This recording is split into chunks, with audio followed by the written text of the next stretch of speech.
A reduction in the wire snares that we collect on a monthly basis.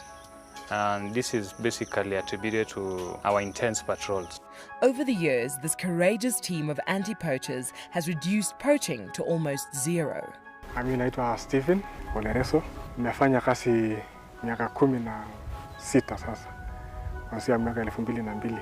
Hao wanadamu ni wenye utua sana inaogofya ni wale wenye wanaenda kama ndovu. Wanatumia kama bunduki. Sasa hiyo ndio huwa inakuanga hatari sana kwa sisi. As a result of the global pandemic and the massive reduction in tourist revenue, the Mara Triangle is facing a financial crisis. They need your help if they are to continue their ability to protect this magical land. I got into wildlife filmmaking because of a passion for nature and a notion that I could make a difference.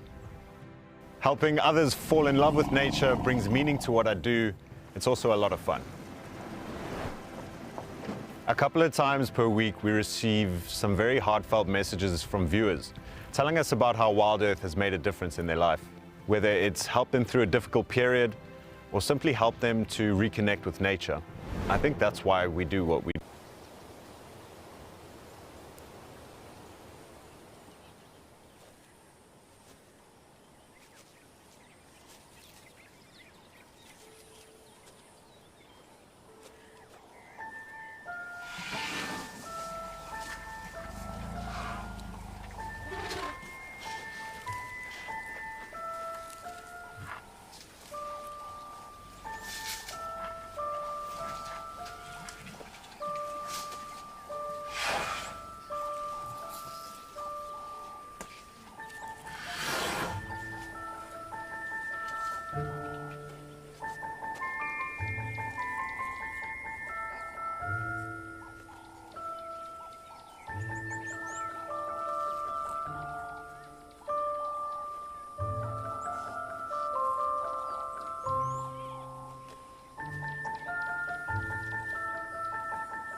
This program features live coverage of an African safari and may include animal kills and carcasses. Viewer discretion is advised.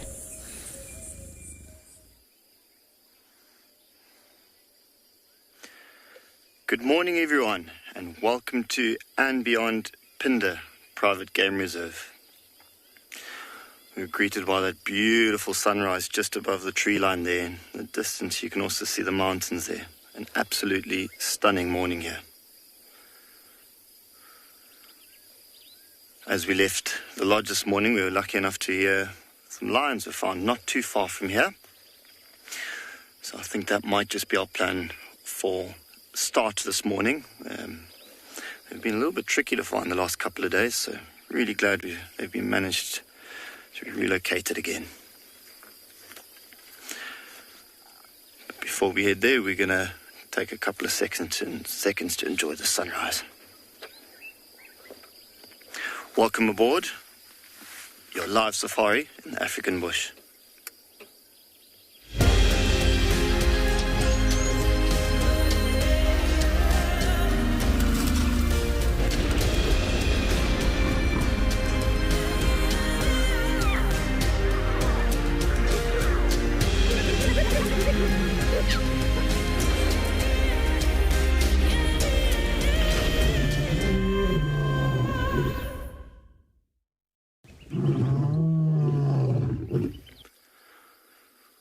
Welcome back, everyone, and have a look at that sunrise.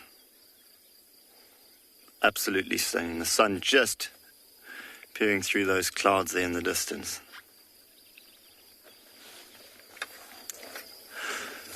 My name is Dean, and behind the camera we've got Odie. So we just stopped on the top of this hill here as we were heading down on our way towards the lions. We're going to see if we can join up with them this morning.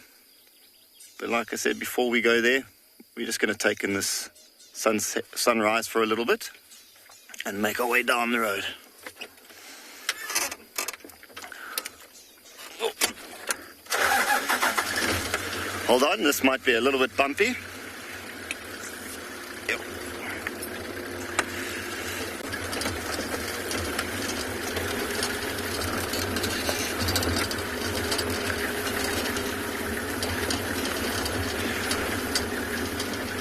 You're 100% right, Danny. It was an absolutely stunning sunrise. Very lucky to see it every morning here. Nice and cool. You can start to feel the seasons changing. Days are shorter, mornings are a little bit cooler, as are the evenings. It always amazes me how quick that sun actually rises. One moment it's just above the horizon, the next it's already quite high up in the sky.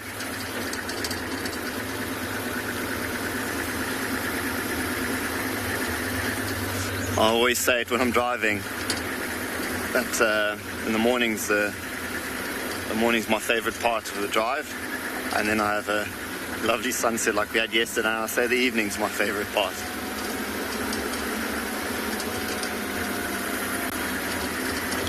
Like I mentioned a bit earlier, the lions were found not too far from here.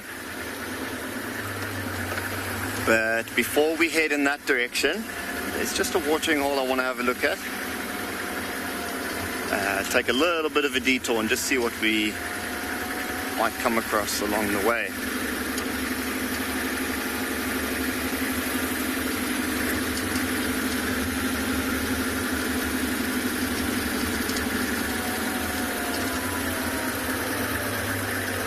As am I, Nancy. I am also looking forward to some cats this morning, and they've been a little bit difficult to find over the last couple of days.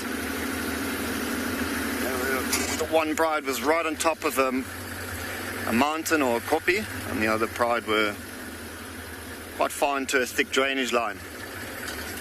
And it sounds like they're in an open area this morning. Hopefully they're still there by the time we get there. I'm not sure what or how many members of the Southern Pride are with them this morning. We might have some male lions, we might have some of the females, possibly even some of the cubs. Not sure yet. We will have to see once we get there.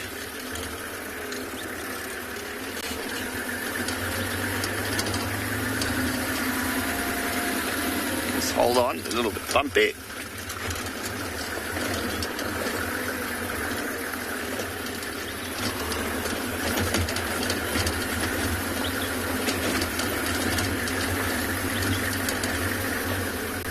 Oh, covered in spider webs here. Elizabeth, you're asking how many lion prides there are in Pinder. It's a really good question. There are 3 prides on Pinder right now. There's the northern pride. There's also a pride here where we are in the south. And there's also a pride towards the eastern side of the reserve. So 3 in total.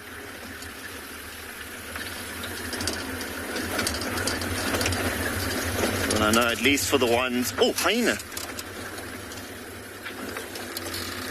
Oh, we just spotted it. There it goes. Oh. Yeah, I don't know if Odie's going to manage to catch him. Ah, just started off there into the bush. I'm going to try and reverse to see if he might pop out just behind us. Oh, there he goes. Goes off to the right. He might dart off to the front here. Let's just keep an eye on the bush here.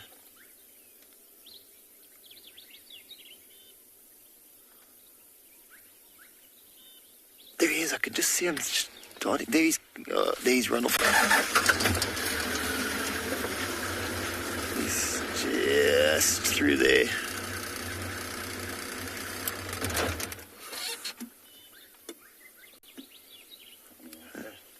Yeah, I think he's just made a run off into the bush there. Jeez.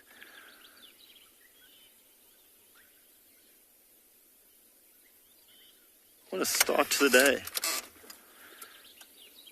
Looks like that hyena's now gone off into the thicket. I think we might have started a little bit. What a treat that was. And not that far from the road, actually, only a couple of meters.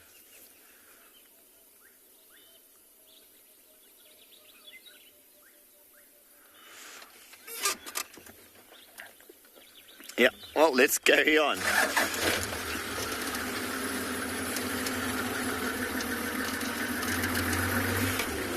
Lucy Lou, yeah, so you say you've never seen a hyena on Pinder before. So we're in the southern part, and there's quite a lot less hyenas here than there are in the northern part.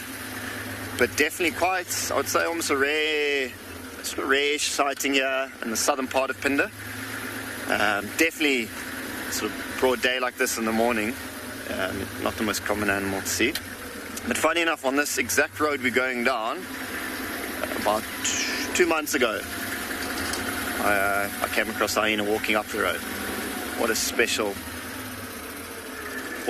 sighting that was. A short one, but always special to see, nevertheless. We do think there is a new den somewhere in the south. I have made it my mission to find it. But it turns out it's not as easy as it sounds. They do like these thick, less driven roads, less driven. Oh,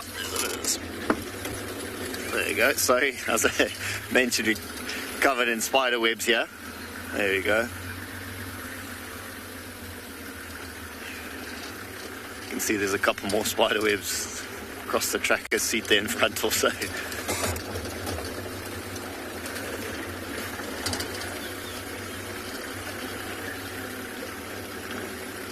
Just crossing through one of the drainage lines now. We might actually just take a second just to listen to the bird life here.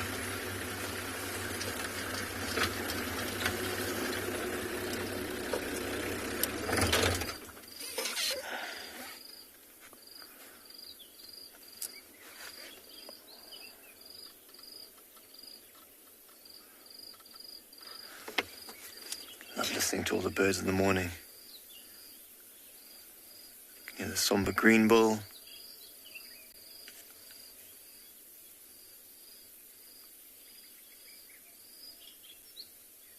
Oh, lovely. Dark-capped bulbuls. And this tree, a stunning tree, a red ivory. Always find there's so much life in the drainage line. As if everything sort of congregates here. Bit of a tambueti thicket also here. Just see the dark trunks of the tambueti tree. Really beautiful.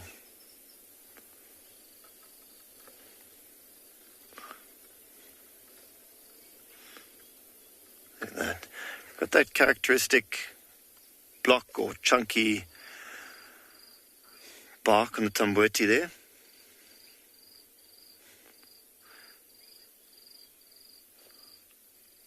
Oh, there's a new shoot coming out there.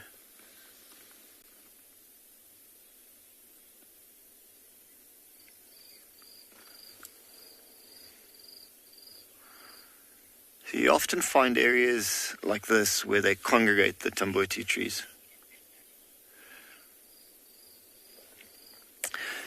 Ula, you're asking what is my favorite thing about being on Pinder? Phew. I'd probably say having access to all the conservation work we have here. We've got a lot of projects, you know, whether it be with the pangolin, whether it's with the rhino. So I'd probably say just having access and being at almost at the forefront of all the conservation work we do here. That would probably be my favorite. And also, you know, we're very fortunate. We've got 7 different biomes on the reserve itself. So it doesn't take long for you to drive and you'll be in a completely different area, which is stunning. We're very lucky we have that here. So I'd probably say that the conservation work in the different biomes and obviously all the animals that supports each biome. That would probably be my favorite thing about being here on Pinder. I think we're going to carry on up the road. Like I said, we're heading towards the watering hole.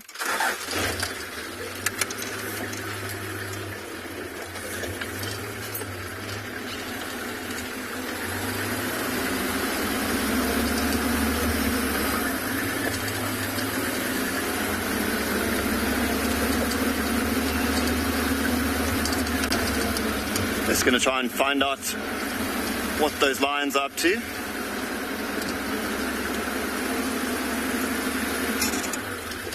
This is I'm moving up to the coast, the middle and Mexican surface. No sign that I will keep going to further for Expectancy.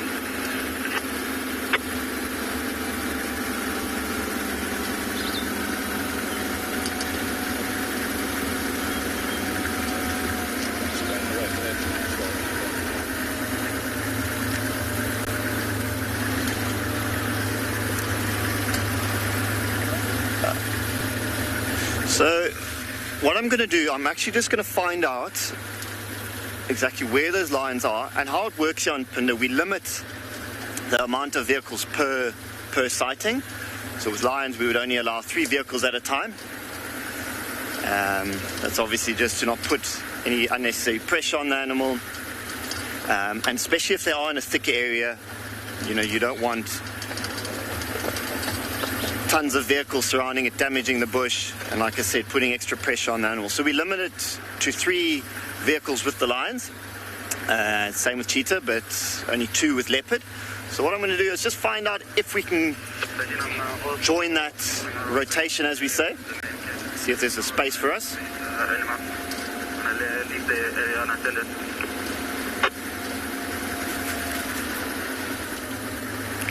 Morning, stations. What is the rotation for the animals, Old Man Gate, for Dean?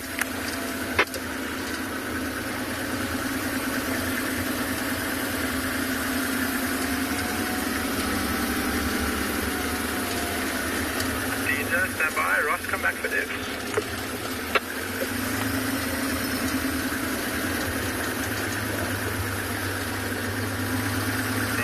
Dave Ross.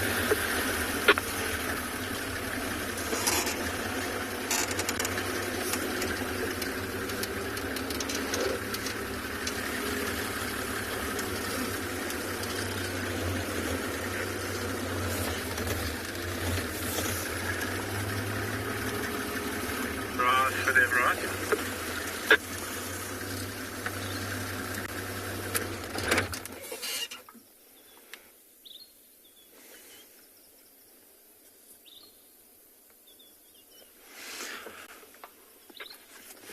This is only a seasonal pan or watering hole. It's not, it definitely doesn't have this much water throughout the year.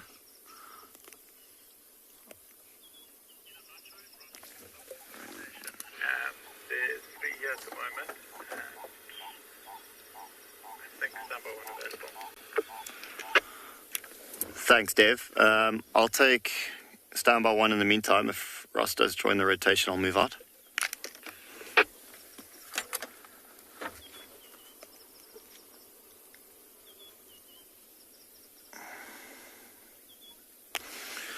This watering hole's actually got a special place in my heart. It was during my training, the first place I walked on foot up to Rhino.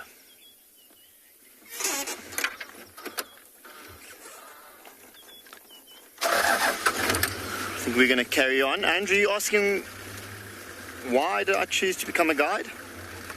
Because I noticed in my previous career I was working almost every day, just so I could spend a couple of days in the bush. I then decided,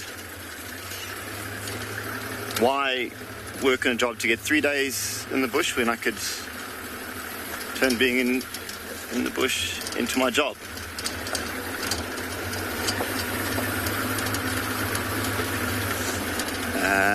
Also, not to mention, my girlfriend was a ranger here before I got here, so I joined her.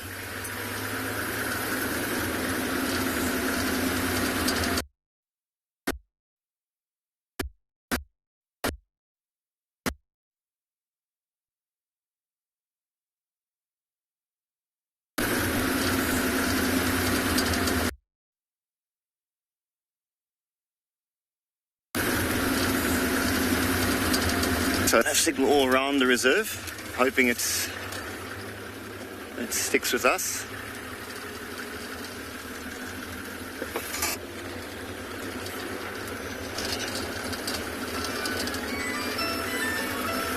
Please stand by for if anyone is still interested on these lines at Old Main Gate.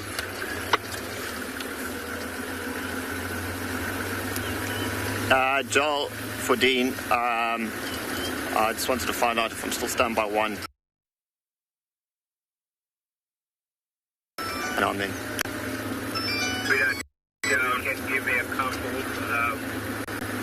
to start making away. They mobile now doing the copy south of that last position, Old Main Gate. Oh, elephant. Copy.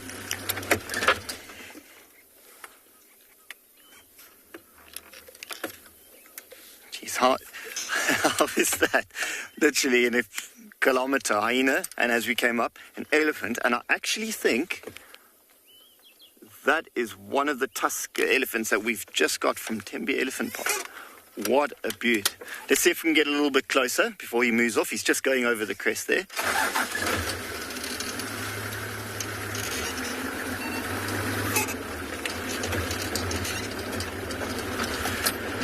Station south, a single elephant bull mobile east from the junction in the Tumble.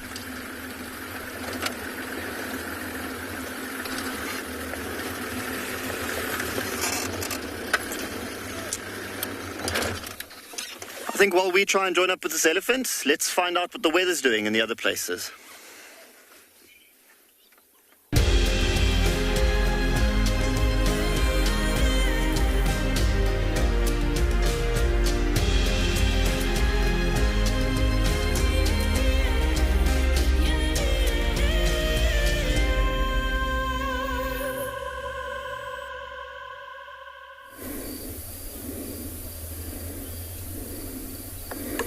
Good morning and welcome to Wild Earth.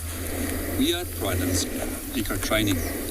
At the moment we started our little walk and see what we can find. As normal, we like to start with little pans like the one in the background from us. So, my name is JP LaRue and behind the camera we've got Johan. So for the morning we're going to walk an area which is known as Leadwood Dam, and from there we're going to see what we can find. As general, we like to start with small little water holes, see which tracks we can find, and from there on decide if we can track and trail the animal, and hopefully we're going to locate them. I'm just going to walk down to this little pad and go and see what has happened over here during the evening.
Good morning, Annie, and welcome to the show.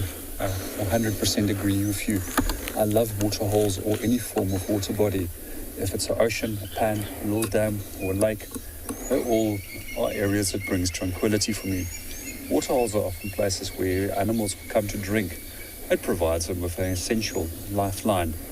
It's also sometimes a place where life gets taken, as predators also wisen up and use water holes quite often to ambush their chosen prey animals. We especially see this behaviour to be more typical in the winter months. There's a number of areas where I've worked in the past where lions just become so lazy that they know that they can just wait at the water because it's the only water body and that the animals are then forced to come and drink. And that's normally where they will ambush them.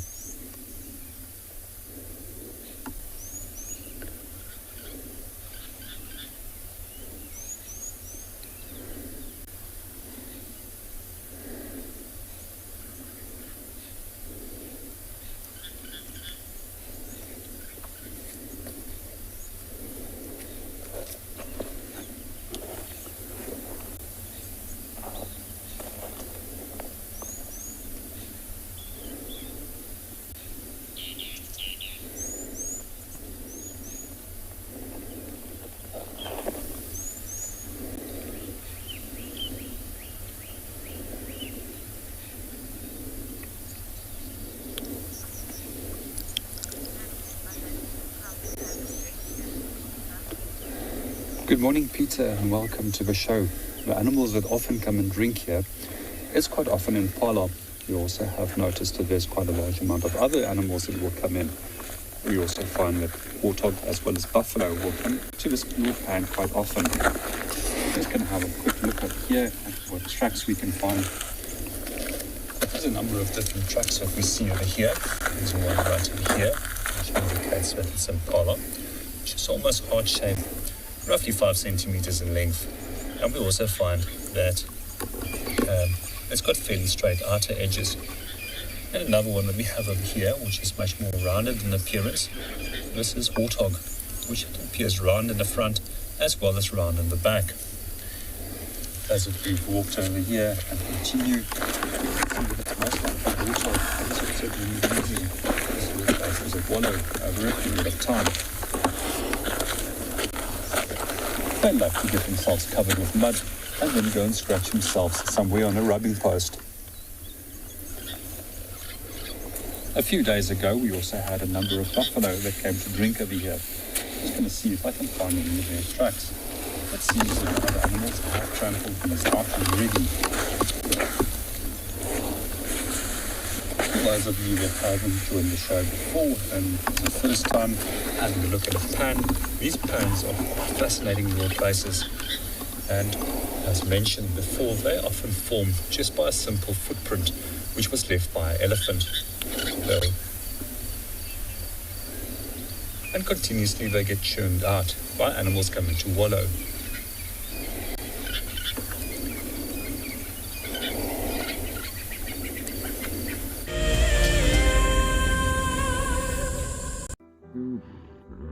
Nestled on the banks of one of the largest lakes in the Sabi Sands lies an award-winning game lodge called Chitwa Chitwa. Many of you will have been on safari here virtually with Wild Earth, but now we are offering you the chance to see it for yourself in person.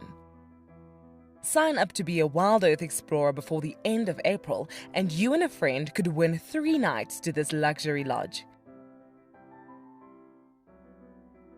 In addition to the unforgettable safaris, you can unwind on the deck, relax in the pool, and even savor the various bush dining experiences. Chitwa's holistic approach to hospitality, with specific emphasis on conservation, will leave you with the very best memories of the African wild. Wild Earth Explorers, it's in your nature. Graham, I'm just going to see, there's a very good place. I want to see if we can get good signal from there. That's where I'd like to. Welcome to dawn in the African bush. How cool is this? Can you believe it? Those cubs are now only 10 feet from us. Unbelievable. Elephants chasing wild dogs chasing elephants. Pandemonium! Watching how Wild Earth has grown since 2007 has been truly remarkable. On the 27th of April this year, Wild Earth will be turning 14, and we would love to hear from you. Please send us your own special birthday message, which we can share with the rest of the Wild Earth family. Maybe you can tell us why you started watching Wild Earth, what Wild Earth means to you, or you could just send us a very happy birthday. Don't forget, when you want to film yourself, to hold your phone sideways to get the best angle. When you are ready, you can email your videos through to birthday@wildearth.tv.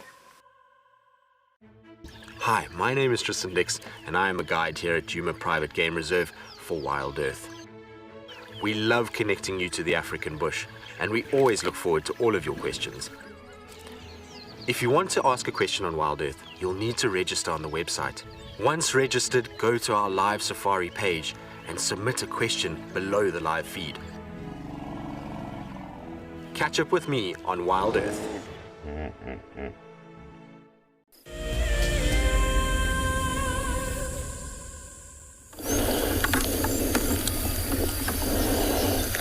Good morning and welcome back. We're still at our little waterhole and investigating the tracks around the waterhole and see who came to visit last night. One of the other animals that we found that came to have a drink over here is a spotted hyena. And once again, there we can see the track. So here are typical banana-shaped or kidney-shaped toes and the nail impression that's left in the mud. And our back pad with 2 lobes at the back. There's our footprint right over there from the spotted hyena. And most likely, possibly ate something, came for a drink, and then from there on moved off. Hyenas can cover quite a lot of ground at night time in search of food or in an attempt to try and steal something from somebody else to eat.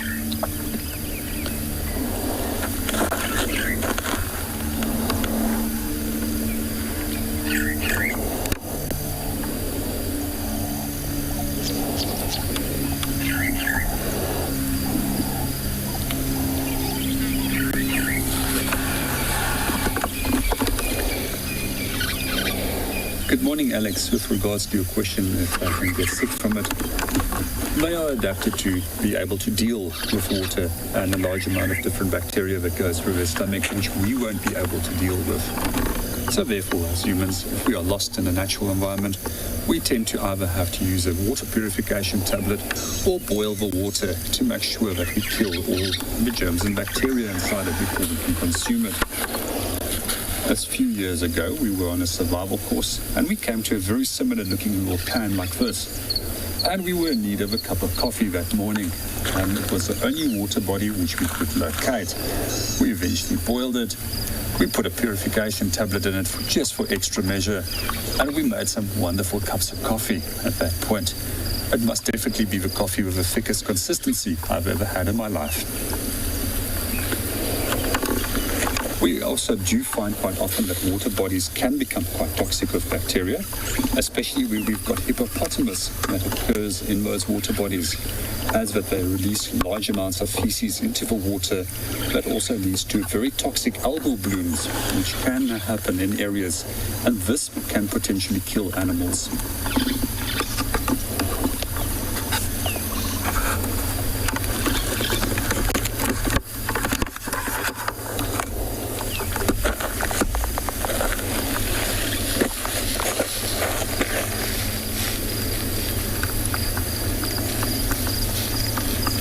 Coming back to these little water bodies, they also become important homes for a number of other insects as well as reptiles. Quite often we do find terrapins that are hiding in these little water holes, and when the water hole dries up and there's no more water, they'll often dig themselves into the mud. In the meanwhile, we're going to continue our walk, see what we can find, and hand you over to Dean, who's currently bumbling around.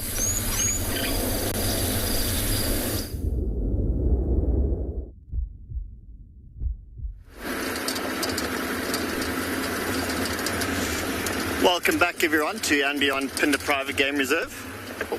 Started some wildebeest, they're full of energy this morning, nice and cool. So we've left that elephant, he's cut off to the side here into one of the thicker blocks. We are going to carry on with our original plan, which was to try and find those lions again. Head in that direction, but as you've seen this morning, you just don't know what the bush is going to throw at you. We've already had a brief visual of a hyena and a big elephant, so we just don't know what's around the next corner, which is part of the excitement and the beauty of being here.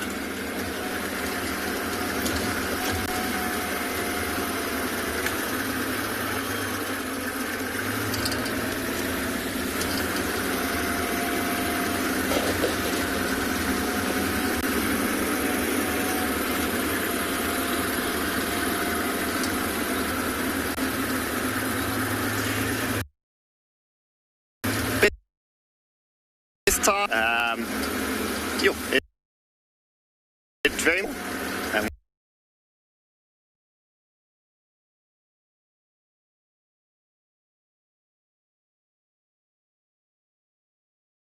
so 9 o'clock in the morning, the times we do our drives.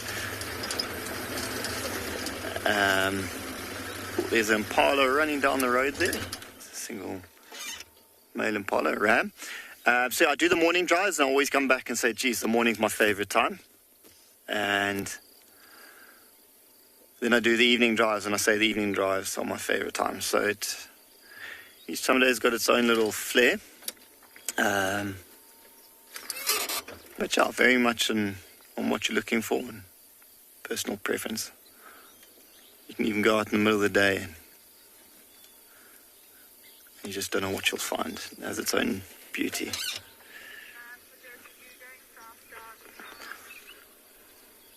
Look at impala's just ran off.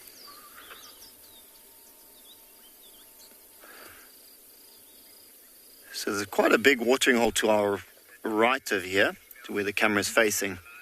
And I was wondering if that elephant might actually head towards there at some point. Maybe as it starts to warm up, he might go there for a drink. So we'll keep an eye on this area. Maybe make a turn here in a bit.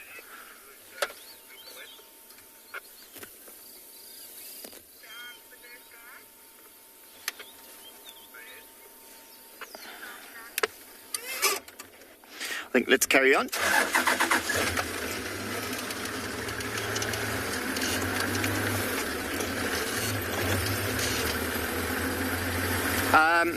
No, not as far as I'm aware. Caracals aren't found on Pinder. I haven't seen one. That being said, I haven't been here for many years. I've only been here about a year and a half. But yeah, they're not found in this area as far as I'm aware. And if so, I think they're extremely rare. Oh, some nyalas darting off.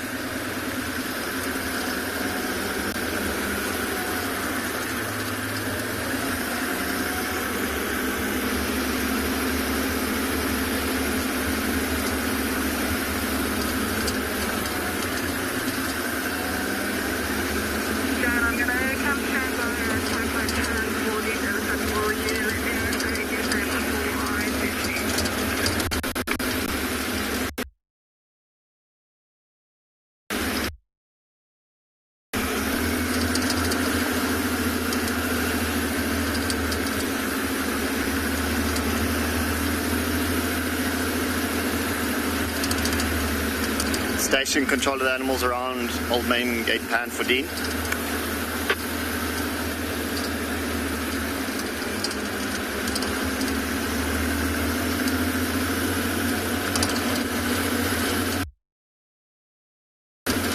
Thank you, as said. Copy. Thanks, Dave.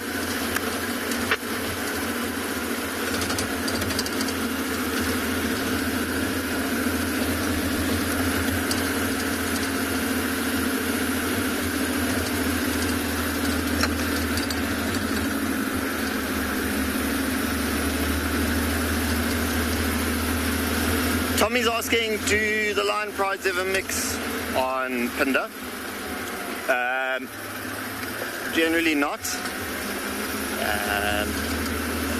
So that's why they occupy certain areas on the reserve. So like I said, you've got a pride here in the south, and you've also then got a pride in the north, and then again on the eastern side. And they have their own sort of set territories. The males then tend to roam sort of between the areas a little bit, but the males in the north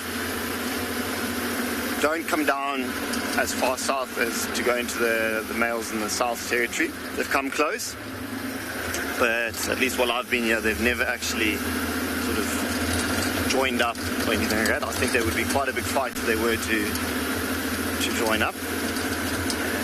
There's a coalition of two males in the north, and then there's two males here in the south, and then the eastern part also. So the males definitely would not mix. It would be quite a big fight if they were to, and then the pride itself, they don't mix. So they stick to their own areas. However, though, the prides often do break up. So you might find a lioness or maybe two lionesses will break off from the pride and stay away for a bit and do their own thing, and then at some point they'll all join up, and it's quite a loose dynamic. So that's why I was saying earlier, I'm actually not sure how many lions there are in this area. Whether it'll be quite a large part of the pride or a single lioness, we will soon find out.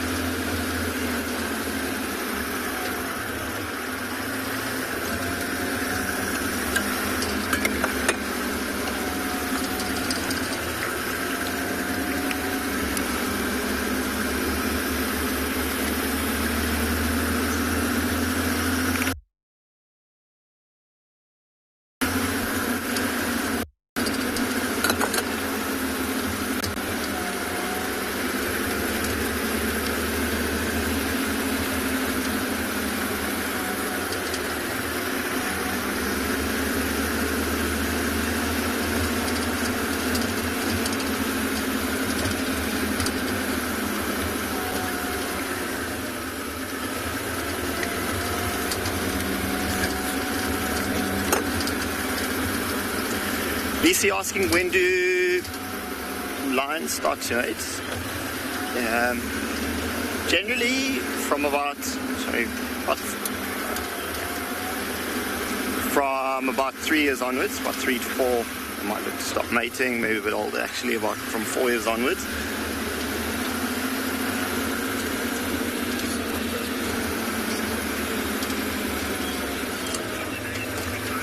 So we're going to go through another drainage line here. This might lose a bit of signal, hopefully not. We've got to cross it to get towards the area of those lines.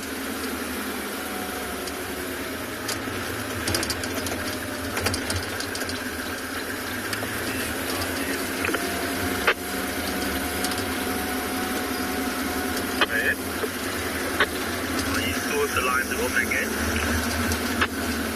Okay. Can I join the rotation? Confirm you can take standby 1. There's GD's banking as well. Let's start with an update. There is now 1 sub-adult female that's joined the cycle. Ross for Dean, you go ahead of me. Copy, responding from Birmingham.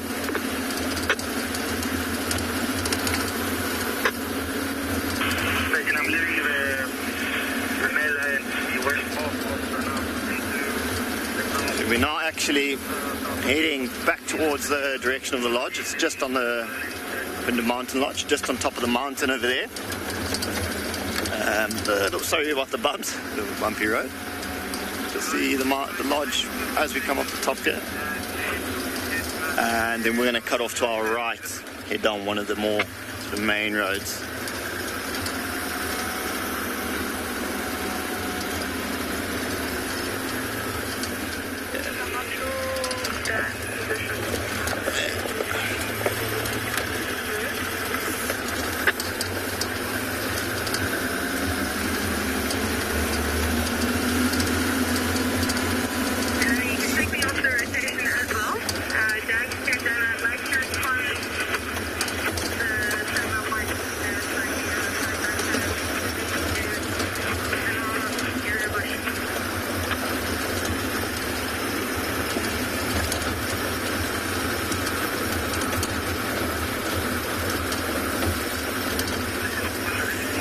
Jessica, you're asking a really cool question.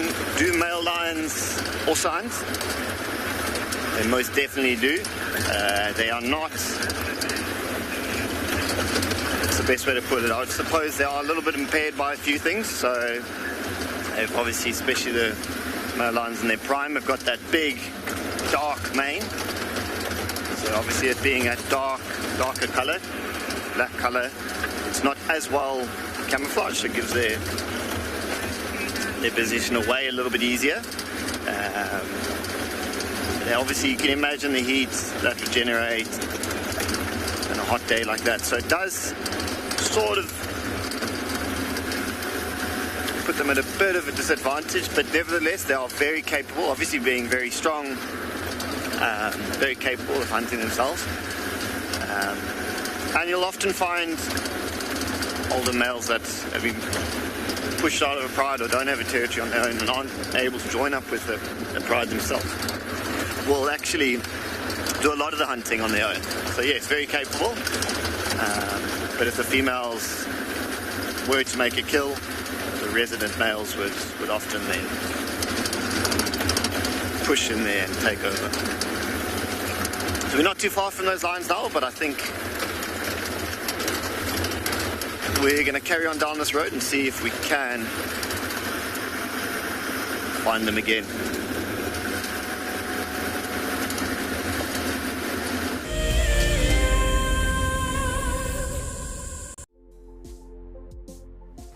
On the 27th of April, Wild Earth will be turning 14 years old, and we wouldn't be here if it wasn't for all of you.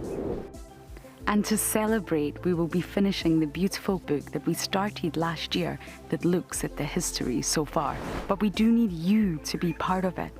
Please submit your most memorable sighting, or what Wild Earth means to you, or even just your name and a comment to be included inside the book.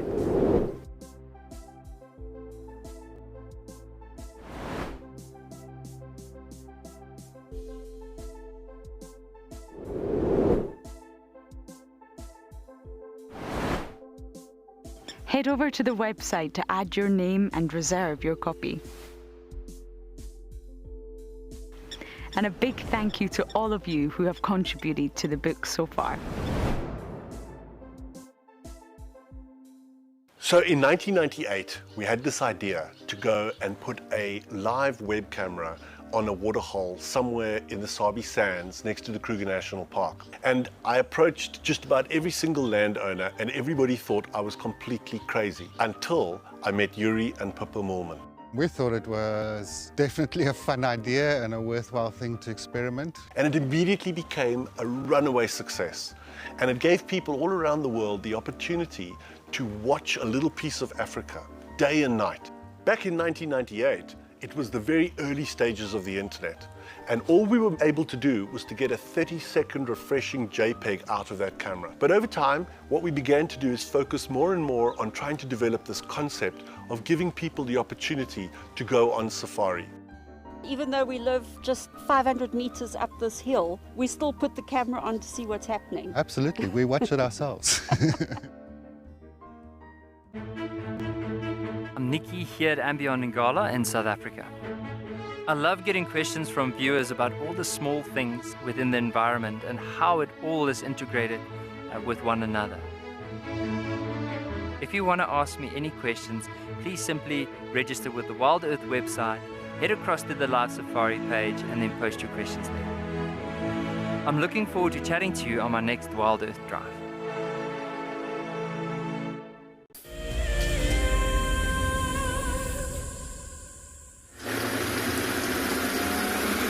Welcome back everyone to and beyond Pinder Private Game Reserve. We are slowly getting to the area where those lions were last seen. There are a few other vehicles already there. We're just waiting for our turn to join that sighting. As I mentioned earlier, we only have 3 vehicles at a time with lions and cheetah and 2 with leopard. Just so we don't put any extra pressure, we obviously try our best to have as little impact on all the animals and the bush as we can.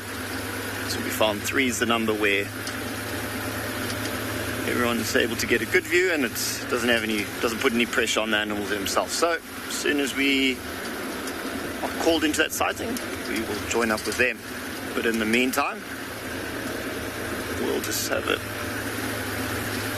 break over here and take in some of the views around us. There's a beautiful mountain over here and also in the distance another lovely range of mountains there.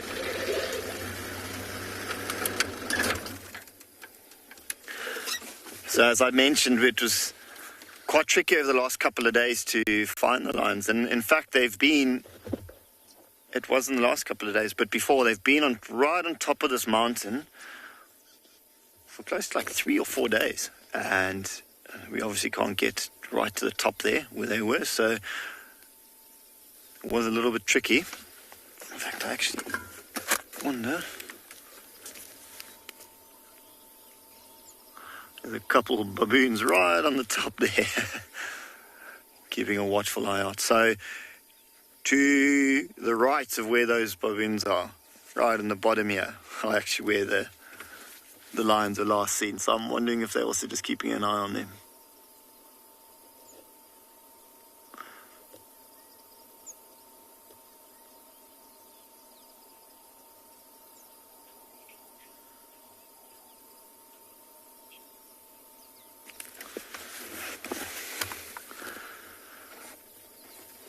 So yes, you just go with the name again.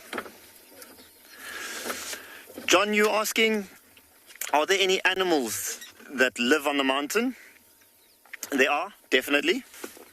So as you can see, there are baboons there, resident baboons. They stick around in this mountain range here. There's also a couple of clip springers. And there is a leopard also in the area. Quite crazy to think you'd have baboons and leopards sort of in one area. But yes, there are definitely animals that live on the mountain.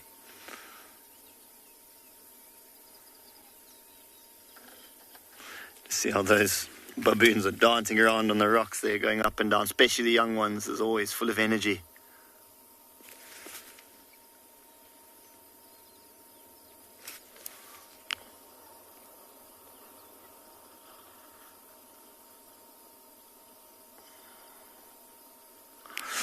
And notice how that one right on the top there,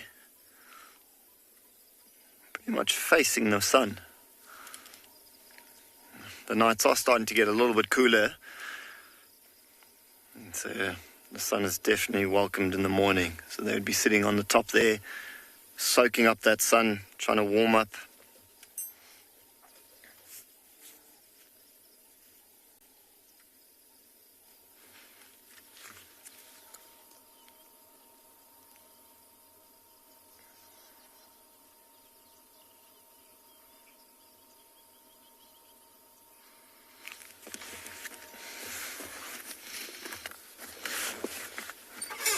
Sorry, Boxy, the signal isn't the greatest. I couldn't get your question exactly there.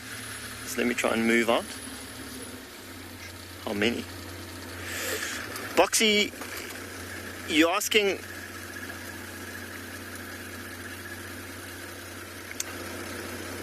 Great question, Boxy, as always. You're asking how big is a baboon troop? It varies from area to area. You can go from, upwards of, maybe 15 up to sometimes more than 50, 60. I know when I was growing up in a small little town in Botswana, we often had these copies here, and it's very similar to this one. And you would see, geez, up to like 60, maybe 70 baboons together. I think it's very much on the area, sort of what the area can support. But great question.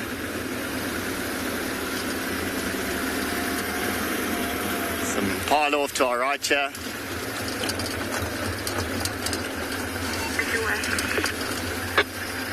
You can take standby one.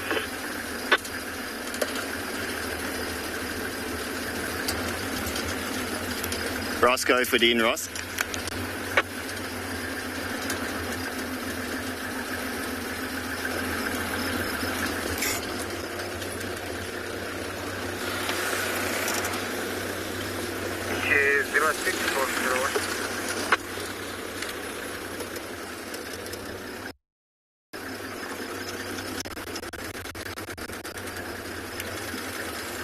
Ross, for Dean, Ross.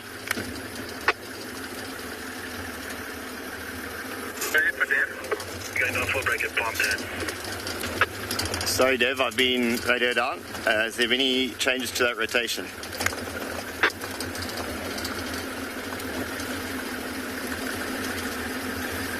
You can make your way to the third. Copy. Thanks, Dev. Just go again with that exact position. Main road, Tamacos boundary. Copy. Thanks, Dev. Right, so we can now actually join this lion sighting. So like I said, there's baboons over there, and to the right, somewhere over here are the lions. Oh, there's actually one lion walking down the road right now.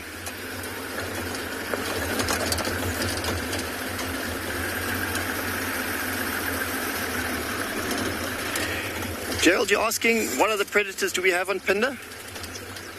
This morning we saw that hyena. We've got both hyena.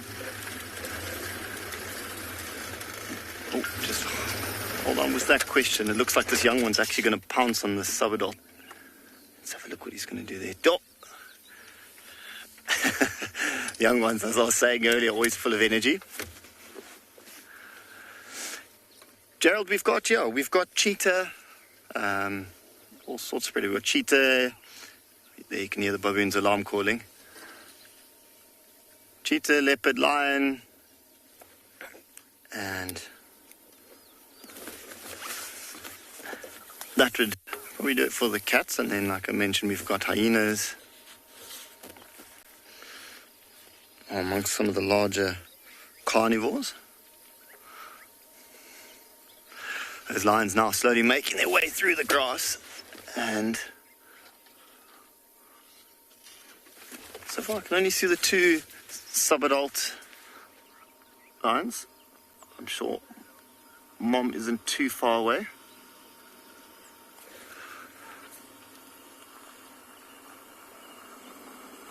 In the background there you can just hear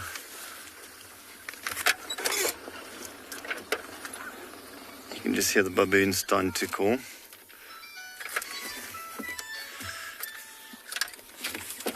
I think let us go round and join up onto... Actually, I see they're standing still.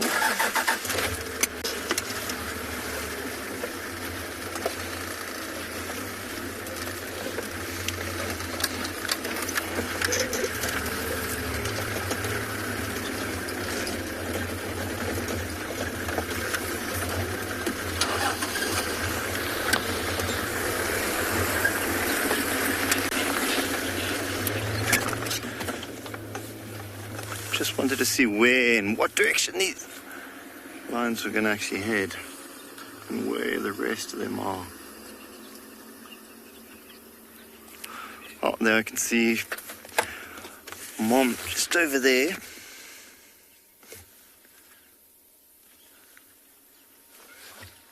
I think. Let's go around, see if we can get a closer view.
And are you asking, do lions and lionesses have the same life expectancy? I assume you mean males and females?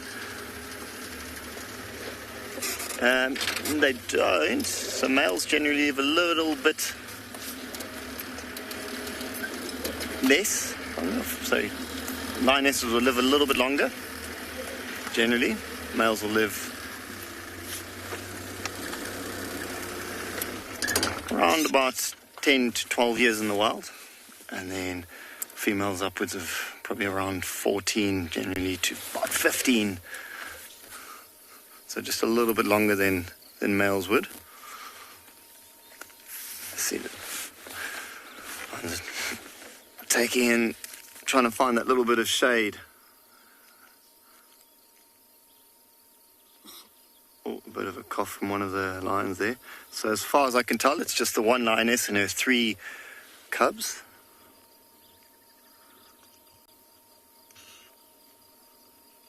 Right in the middle of this grassy area.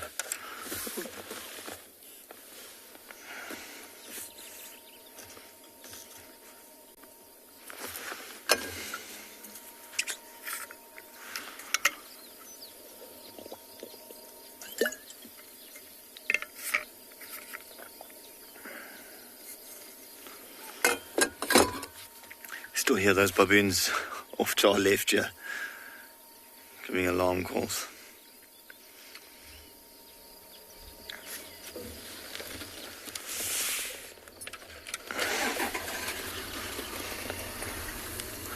is exactly what I was talking about earlier in terms of the pride, sort of breaking up and joining up again.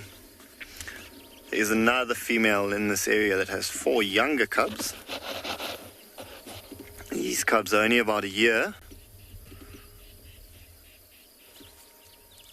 And they often join up and also go their own way.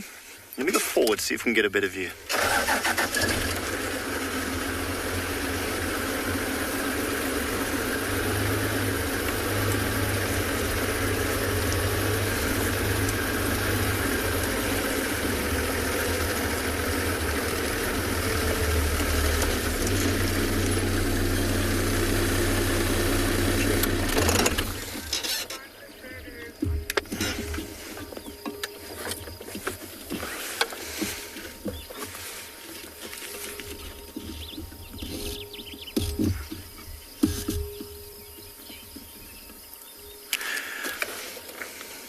JB, you're asking, do lions ever hunt baboons? I think it's definitely not a common sighting to see lions hunting baboons. Baboons obviously very quick to flee and are able to go right up to the top of the trees, and where lions would be a little bit more limited in that sense. So they wouldn't actively hunt baboons. But definitely if they're close enough to a baboon and thought they could catch it, they definitely would go for them. I know leopards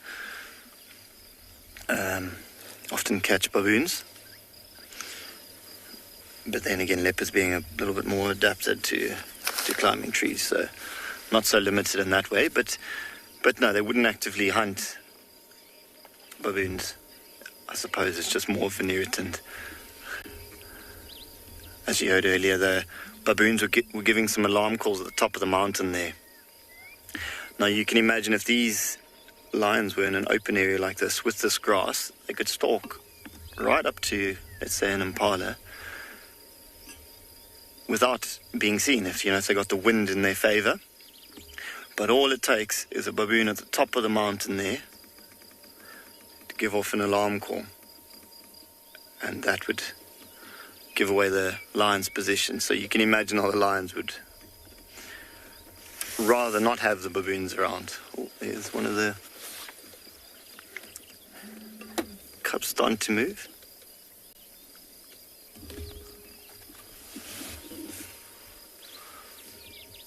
No, decided not to move towards that tree. There's the lioness grooming herself at the back.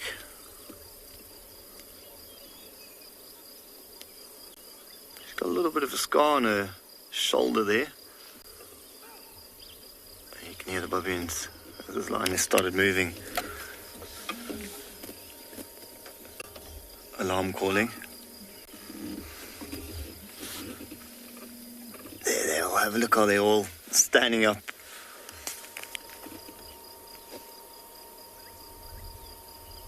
They will definitely be keeping an eye on these lions here. But like I said, they wouldn't actively hunt them.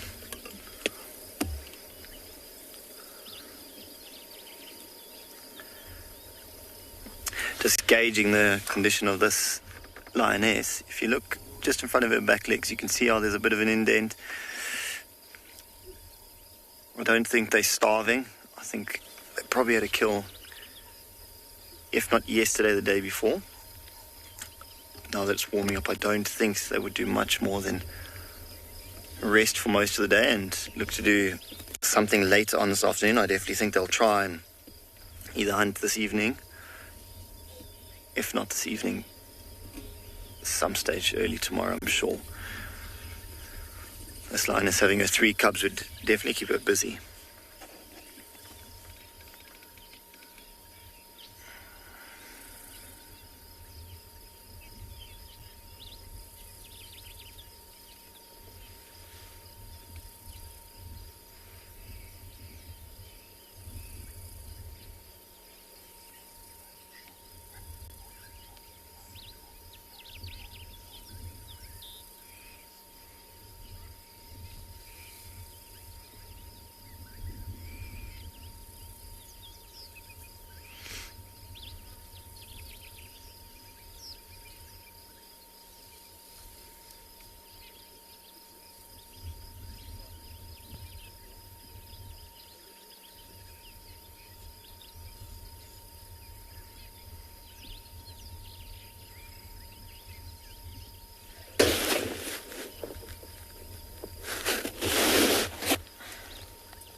Yeah, you can see how these lions are panting. It's quite warm. Definitely warming up nicely now.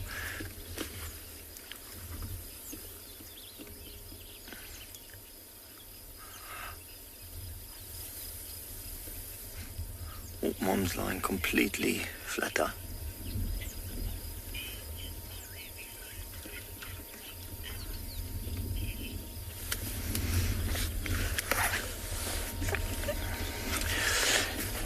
Kelly asking, at what age are they referred to as subadults? So generally, I would say from about maybe about 8 months to about a year and a half, 2 years, I would say they're still referred to as subadults. Maybe even a little bit less, probably about a year and a half. And then from about 2 years onwards, I wouldn't refer to them as subadults anymore. So these 3 lions are only about a year, so still referred to as subadults. Definitely see the size difference between the subadults and the full-grown lion. Especially what I notice is the size of the head. The lioness's head is a lot bigger.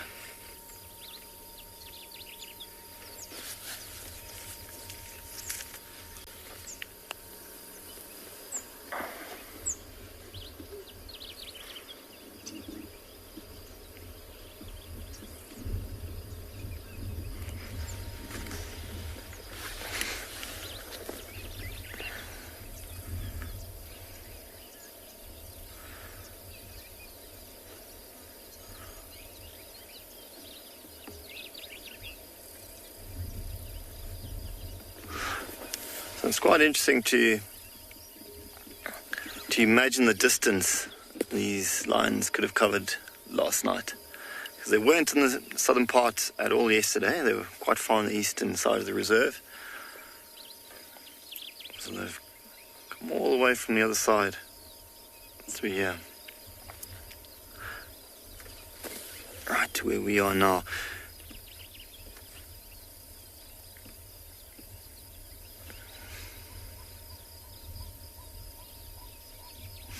Okay, purple crested taraka in the background also.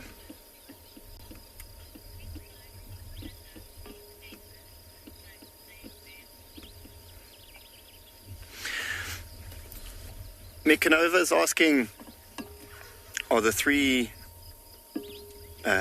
prides on Pinder dominated by the same male lions? No, so we've got 2 coalitions, and there's one in the north, a coalition of 2 brothers there, and then we've also got a coalition of 2 males in the south.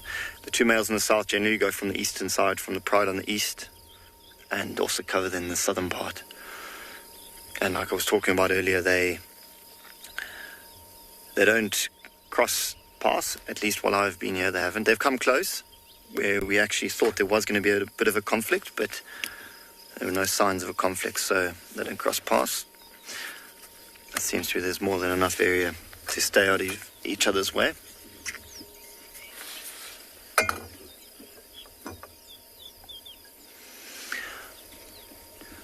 I think for now we will stick with these lions, see if they get up to anything. I don't think they will.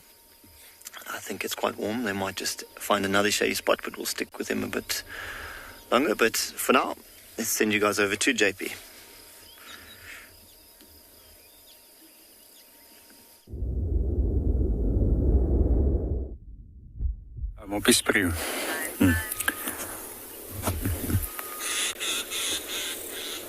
Good morning and welcome back to Pridelands.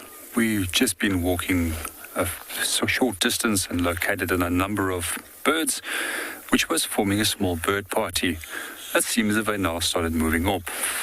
But in the distance, on the top of a tree, we've got a hornbill that's still remaining in the group. There's a number of different hornbill species which we have in this area, and most of them can be identified by the coloration of their bill. This one, that's in the top of there with its red bill resembling a chili pepper, is a red-billed hornbill. Whether yellow-billed hornbill or southern yellow billed hornbill as it's known, has got a big bright yellow bill. A second, A third species which we find in this area is the African grey hornbill, which also has an all-grey bill, which makes it fairly easy to separate the three from one another. I find the nesting behaviour of these birds quite fascinating, as that they will often use natural rot holes in the side of a tree to nest inside. And this is then sealed up with a female on the inside, where she'll lose her feathers. Those feathers then will act as an insulator inside the nest. By the time that she has regrown all the feathers, she will break out and the chicks will reseal the nest, and then both male and female will assist with feeding the chicks. Another feature that I find quite fascinating about them is where they take millipedes, which has got a large amount of toxins, and they encase them with feces and mud on the nest entrance. And this then acts as a chemical detergent to keep potential parasites away from the nest.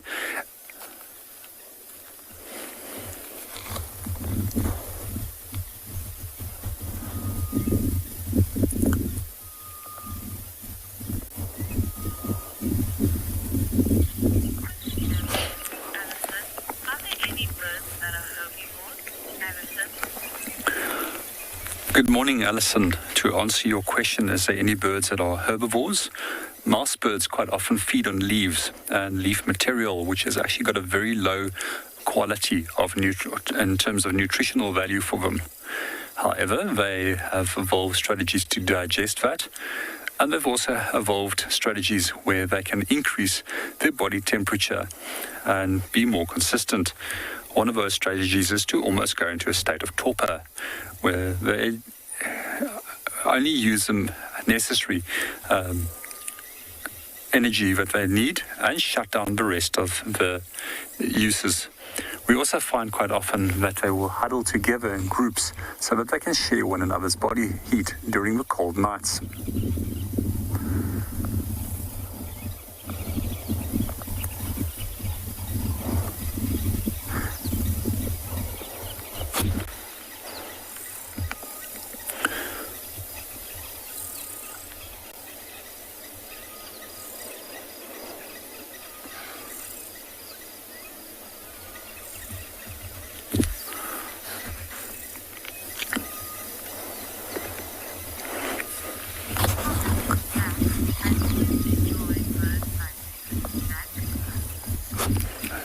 Good morning, Zach, and welcome to the show.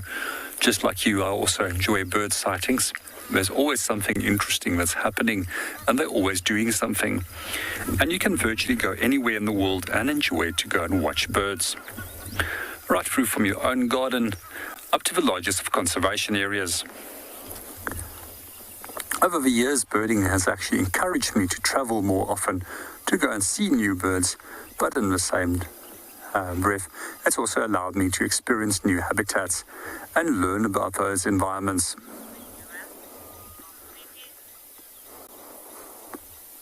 We're going to continue our little walk around here, see what we can find.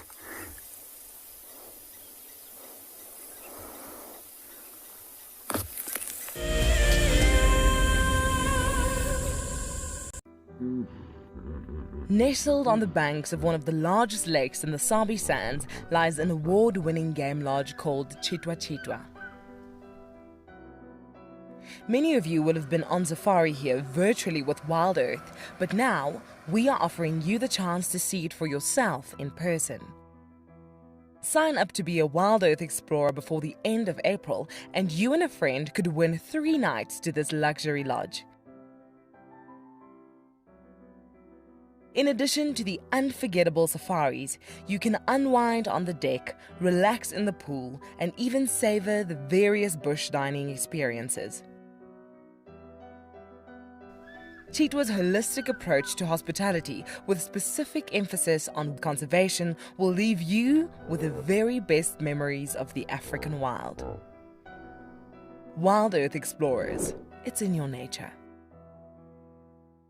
For many years, Wild Earth has taken viewers from around the world to the Mara Triangle, a place of majestic beauty and abundant wildlife. But it wasn't always like this. Before 2001, it was infested with poachers. Illegal harvesting and hunting was rife. Now the situation couldn't be more different. The hard work and dedication of the Mara Conservancy has revolutionized this magical land. But now, the loss of revenue from tourism has created a grave crisis. The Mara Conservancy needs help if they are to continue protecting the reserve and supporting the local communities whose livelihood depend on its survival.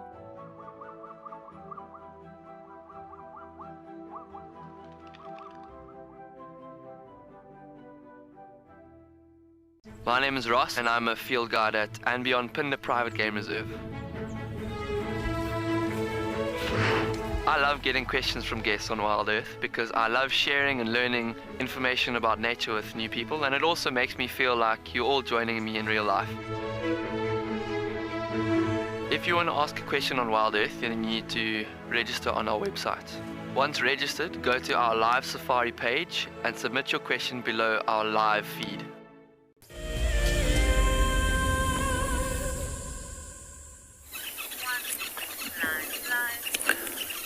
Good morning and welcome back to Pridelands.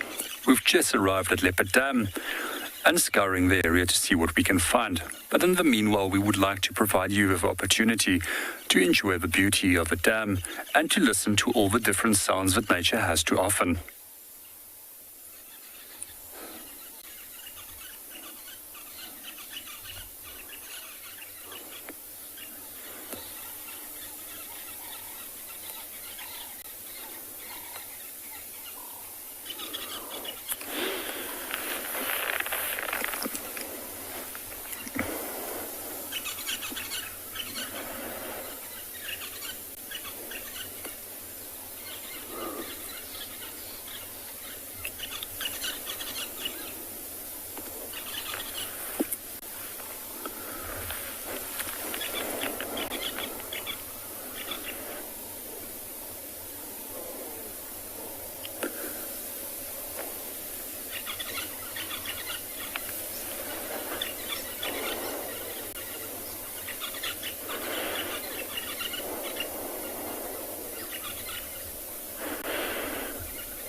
We're going to continue our walk and see what we can find around the dam.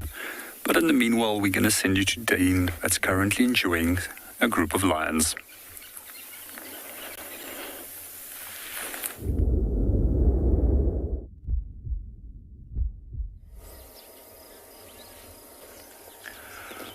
Welcome back everyone to and beyond Pinder Private Game Reserve.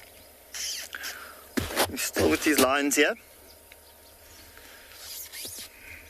I still trying to stay in the shade of this saffron tree here, and I don't know how much longer they're going to have shade. The sun is rising quite quickly and that shade is just becoming less and less.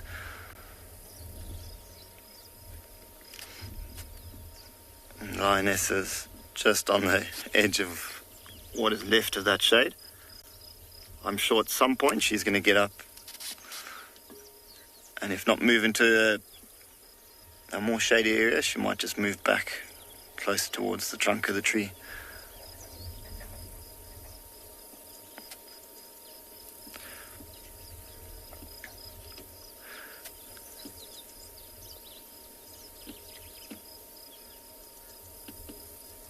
Hear the lemon-breasted canaries in the background.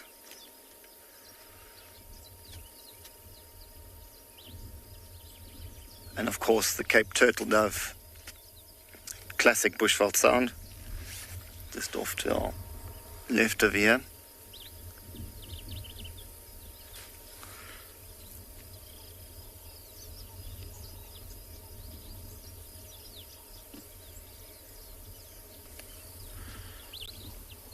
Those baboons also look like they've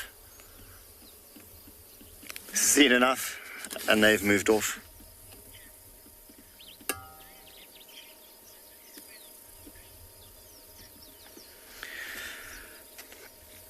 Jackson's asking, will a lion ever kill another predator's cub?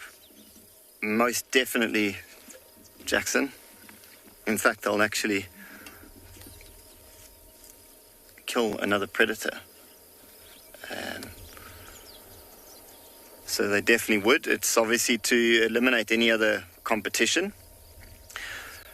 So it's one of the main reasons why things like leopard are so good at stashing away their cubs and covering up the scent, especially with leopards. They'll often move their cubs from denning site to denning site, just so it doesn't attract any more attention than necessary. So I know the other day I was with the leopard and it absolutely reeked of a carcass, and what it was actually doing, it rolled in an old buffalo carcass just to mask its own scent and the scent of the cubs. So when it goes back to the den, the only smell that would be in the area would be a carcass, a very old rotten carcass, nothing that would attract another predator like a lion. For that very reason, that if a lion was to find those cubs, it would definitely kill those cubs to eliminate any competition, as would a leopard if it found lion cubs. So you'll see also, a bit difficult to see from here, but you could sometimes see spots on the younger lion cubs. You can see these little spots on the arms and the legs. So the reason they have those spots is so they can camouflage a little bit yet better when they are younger. You can imagine in the grass how those spots would just help them blend in a little bit better. The same way cheetahs have that mane that runs down from their head all the way to their back when they're very young. Like a mane of fluffy, light-coloured hair. So that when they are stashed away in the grass, all you would see is just a fluff, a yellow fluff, which blends in really well, especially in the drier grass. When it's green, probably not as much, but definitely when it's at this stage, in the dry seasons and open savannas, it really blends in well. For that very reason, just so they're not found when they're very young and vulnerable.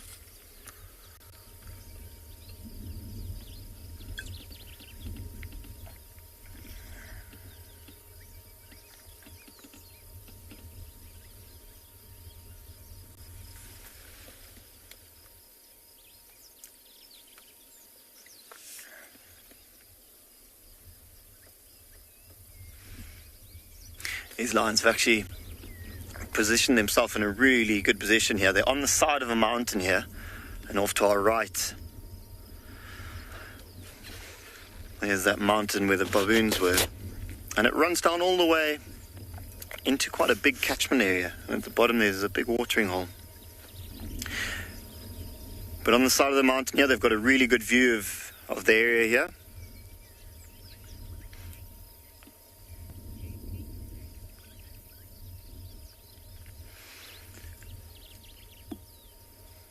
I think though, for now, we're gonna move on. We're gonna let these lions relax and enjoy the little bit of shade that's left, and we're gonna see what else we can find.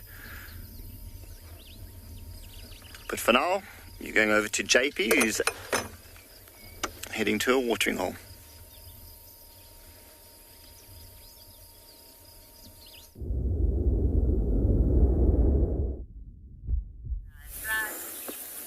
Good morning and welcome back. We're still at Leopard Dam. At the moment, it's still very quiet with regards to animals, but we're still enjoying the birds and a number of different tracks that we are looking at. And one of the tracks that we found over here belongs to a vervet monkey. And if we look closer, over here is the main pad of a foot, and over here it makes a deep V at the back end of a foot. We've always used this characteristic to separate it from baboons, which has a slightly larger track and has much more of a unique pattern at the back end of the pad. We almost look like a B, what we always say stands for baboon, while V stands for vervet monkey. One of the defining features of primates and their tracks is that they've got an opposable thumb, and right over here we can see the left thumb marking in the ground. Over here, much fainter, is a right foot, which is not so prominent. So one of the other telltale signs which we can also always look for when monkeys have been on the ground is these drag marks of their tail, which you can see over here. I quite enjoy vervet monkeys. They're incredibly playful, and they also quite often show a large number of human-like characteristics in their behaviour. But they can also be incredibly naughty at times, especially at areas where there's food that's often left out. And once they get into a house, they can create an absolute mess out of it. I find them also quite fascinating in terms of how they often will respond to the presence of potential predators in the area. And vervet monkeys have often been one of the main things that has indicated that there's a leopard within an area and provided myself and my guest with the opportunity to view these beautiful predators. They've got a wide range of different calls, which is also used to identify specific threats. We also find with vervet monkeys that they tend to spend a lot more time on the ground compared to other monkey species, such as the Simango monkey, which we'll find down in Pinder and the forested habitats, and against the Drakensberg's Hauptmann's mountain forests. They're also slightly smaller than the Simango monkey.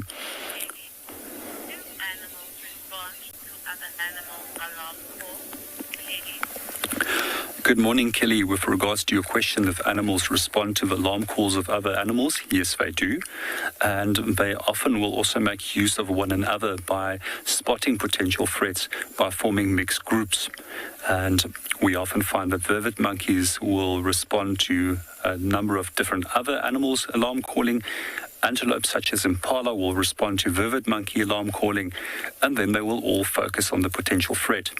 What we also quite often find with vervet monkeys is once that somebody or something gives off an alarm call and they see it, they will all follow it through the trees to bring their attention to the predator and to drive it out of the area.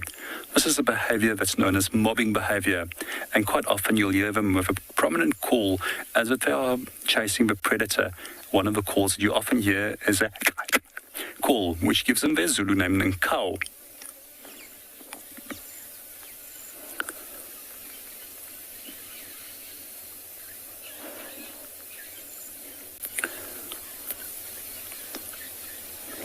We're going to move on and see what else we can find.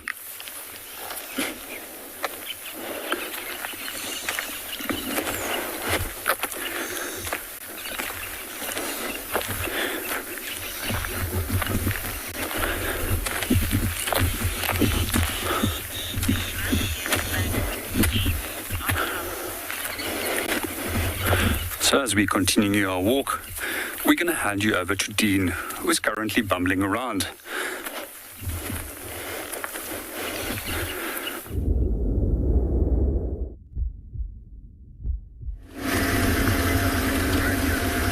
Welcome back, everyone, to Pinder Private Game Reserve. We've decided to move on from those lines. They looked like they were going to get up to too much this morning. So we decided we're going to now move to the western side of the reserve. It's an area where there's open grasslands. Sometimes find buffalo there.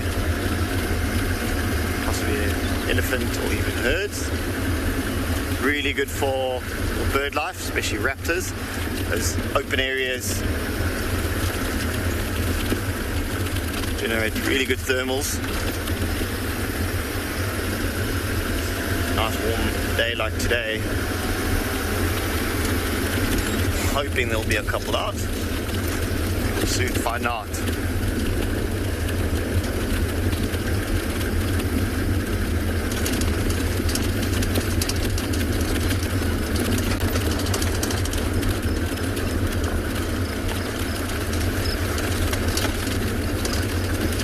Leopard lover is asking how close are we to the ocean. It's a really cool name, leopard lover.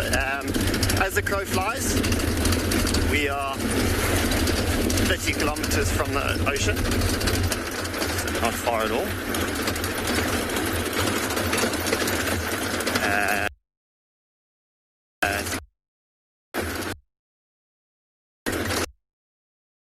The thickest areas.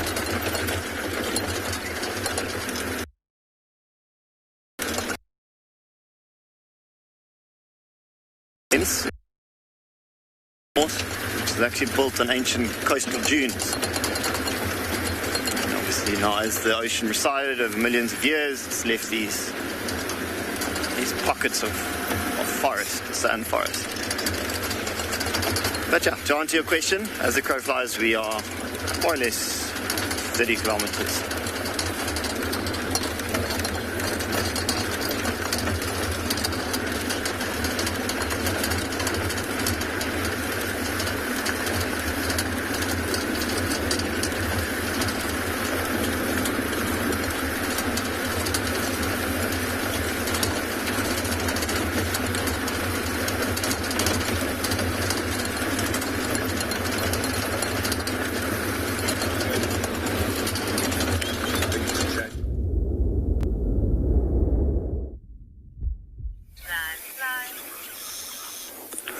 Good morning and welcome back. Just as we continued our walk, we noticed that there was 2 buffalo that came to drink, and soon it was joined by a third.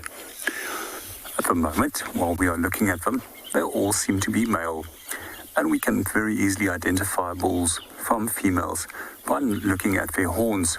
We'll see that there's a solid mass of horn which meets in the center of the head, where that of a female is slightly separated. And if you're still not sure, you can always look underneath the bonnet, as the bulls have a fairly large scrotum. And they're also much larger than the females and much more bulky. These are possibly bulls that broken away from a large breeding herd and has taken some time out to recover and to rest before they might go back into those breeding herds to try and compete. We've also noticed that there's a number of oxpeckers sitting on them, busy feeding off on ticks. And just to come back on that question from earlier on the show, if there's animals and birds that will benefit from one another's behaviors and alarm calls, this is also one of those examples where quite often the oxpeckers will alert the animal of a potential threat in the area. African buffalo is one of my favorite animals to find on foot. They can be quite temperamental. However, if you provide a safe amount of distance from them and you are in a safe position where you can view them from, you can really enjoy seeing what they're getting up to. And quite often when they're totally unaware of you, that's when you learn the most out of their behavior. Unlike when you're in a vehicle, where they tend to be more focused on the vehicle that is present. So these large buffalo bulls, they will often come and drink They'll also often spend a lot more time to wallow, especially the older males. And it seems there is some form of social significance in it, that the more dominant and older bulls will spend more time over wallowing compared to other group members. It's also interesting that they urinate in the mud and that the scent of the urine will also impregnate on the coat. I was recently asked if they are territorial, and the answer to this is no. They tend to walk fairly large areas, and quite often within 100 or so square kilometers that they might move. And this is due to the response of food availability, water availability, and the movement within these groups will generally be led by a number of males or females, which is known as pathfinders. Seems as if there's a fourth buffalo that's joining us from the back there, and it seems as if two of these bulls want to match up a little bit of strength. However, the bull towards the right-hand side seems to be much bigger. I've seen these guys fighting with one another where they actually draw blood. And it's also quite fascinating to see how much impact they can handle, if you can think of it, when these bulls are in full fight and they meet head-on in a fight, that they are running at one another at some 40 kilometers per hour. That is a lot of kinetic energy that has been transferred. It's also said that they can toss one another into mid-air. To come back to Nikki's question with regards to what is the value of wallowing, firstly, wallowing also cools themselves down by wallowing either in shallow water or trying to get mud on them. And it also helps to create a protective barrier against biting insects, such as certain species of biting flies. I've on a few occasions followed big herds of buffalo where there's a dark cloud following them as flies are following them, and these flies are quite often after moisture and in some species after blood, and they can create quite a painful bite. If it's on a human skin, however, with a buffalo, I'm sure it doesn't really bother them so much.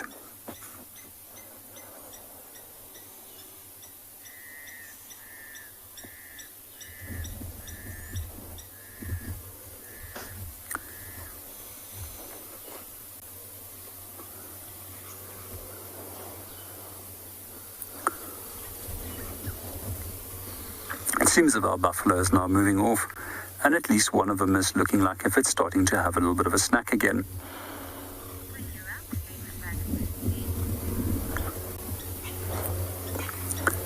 We're going to reposition ourselves and see what our buffalo is getting up to, and in the meanwhile, we're going to hand you over to Dean.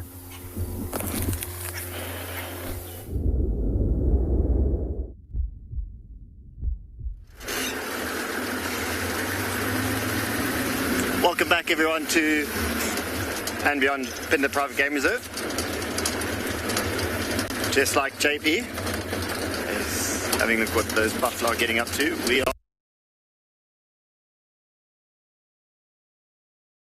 also buffalo. We're going to see if we can find them. I also mentioned how it's an open grassland area, so sometimes find raptors, birds of prey.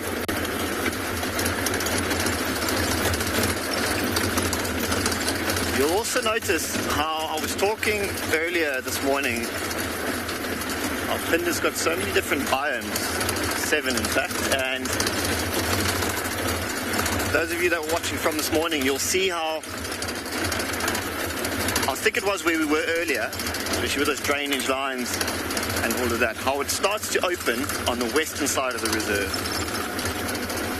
It really is like you've now driven to a completely different game reserve. See how the hill's starting to roll, and then it drops out into an open sort of grassy plateau area.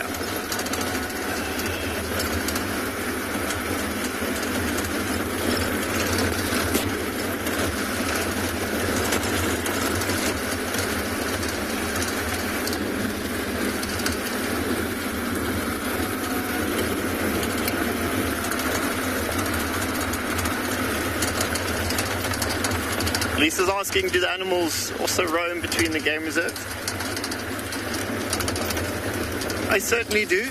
They'll obviously move to areas that they prefer. But for example, the elephants, so generally the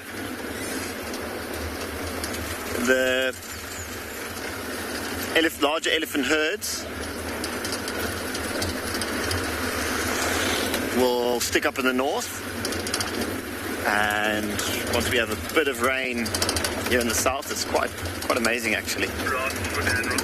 Those herds will all come south, generally come south, and the male elephant bulls are scattered all over, to be honest. Excuse all the cars driving past. We're on one of the more main roads. It's just a little bit quicker to get to the western side.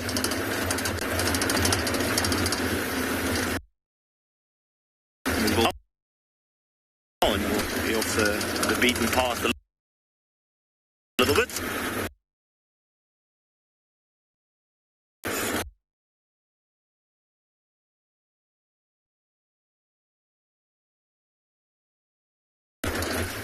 Crossing Otter, Zuka East, crossing Zuka West, number, Pinder Station, Zuka West.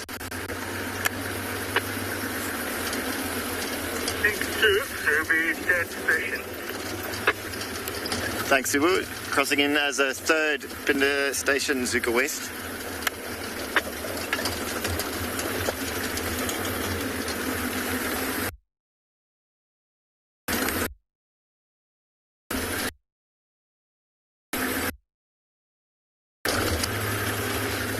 You'll see now as we drive along this drainage line here off to our right. We were talking about it a little bit yesterday with the fever trees. Sticking to these water courses and wet areas. And it's quite cool to see how, if you look from far, you can actually see how the fever trees mark out the waterways.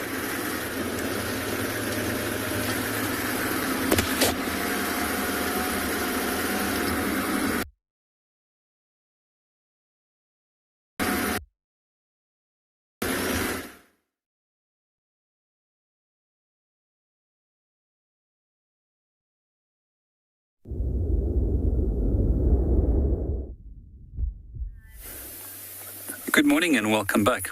We tried to follow up on our buffalo. Unfortunately, they started moving away from the dam. But in the meanwhile, we discovered this interesting little nest that we have over here. This little tunnel can go up to 1 meter in depth. So this has been created by a kingfisher. So quite often when we are looking at nest holes of birds in sandbanks, these can either be made by kingfishers or by birds such as bee-eaters. However, the majority of all the bee-eaters are social breeding birds, and there would have been a number of different nest holes in this embankment. Quite often what we will also find when these are active is large streaks of white uric acid that will be streaking down the side, as that these nest holes are the excreta that the bird produces. So interesting, as unlike mammals which produce urea, birds will produce uric acid, which is much more concentrated and often can be seen as white little streaks. The possibility that this might have been a pied kingfisher, it could also have been brown-hooded kingfisher, and which we both see quite often at the dam. We're going to continue and go and see what else we can go and find.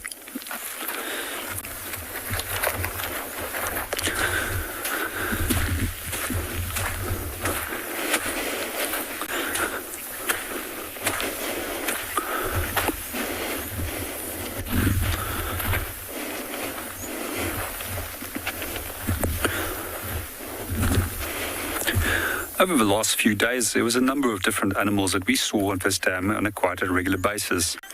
Some of these are giraffes,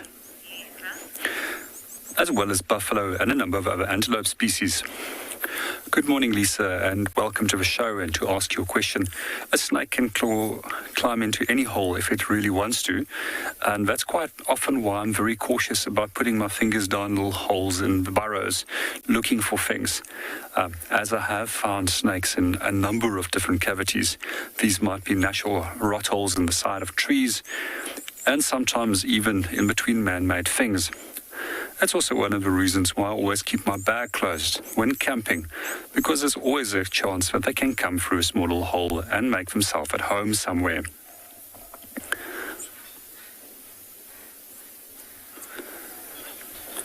I just want to point out the giraffe where it was drinking yesterday afternoon. And if you look over here, once again, we've got that incredibly long track, which can measure up to some 20 centimeters. As a giraffe has a even-toed ungulate, an animal that walks on the tip of its toe with an even number of toes, unlike rhinos and zebras, which has an uneven number of toes. We can see the clear split in the middle. And one of the classic telltale signs over here in the front of a giraffe's track is the raised little mound of soil which forms. These feet can also be very effectively be used as weapons. And on one of the previous editions, I might have mentioned where I witnessed a giraffe killing a lion a few years ago. So one of the young males in this group of 9 lions, which took on the giraffe, got a serious blow to the head. The injury he sustained killed him within a few hours. At first, he was concussed and lied on the ground, convulsing. And eventually, by the time that we got to see him again, the next day, we found his carcass close by towards where the giraffe was eventually killed by the remainder of a group.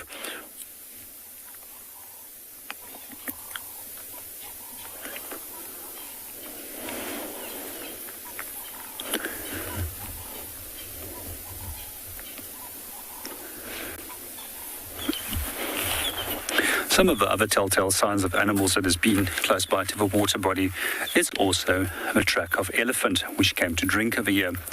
The track that we see over here is a hind track. It's much more oblong in length compared to the rounded appearance of a front foot, which carries the majority of the weight of the animal. We also can see over here there's the remains of elephant dung that has been dropped as the elephant came to drink. They don't really seem to fuss themselves about where they go to a toilet, even if it's right next to the side of a water body. When we do look at the dung of elephant, we can see that there's quite a few different plant materials inside here, as they eat a wide range of different plants. We can see some sticks over here from twigs. We can also sometimes find leaf material. And when there's a sufficient amount of fruit in the fruiting season, which is normally in the summer months, we'll also notice that there's marula seeds, jackalberry fruits, and a number of other fruits which we'll find inside there. One of my favorite things to do with this is to dry this out and to burn it. It actually has a very pleasant smell, and it also assists with chasing away mosquitoes from around a campfire. Historically, dry dung was also used for carrying a coal, where the coal would be put into the center of the mass of dung, and it will slowly smolder. We're going to continue and see which other animals have been drinking here throughout the evening, and in the meanwhile, we're going to hand you over to the other teams.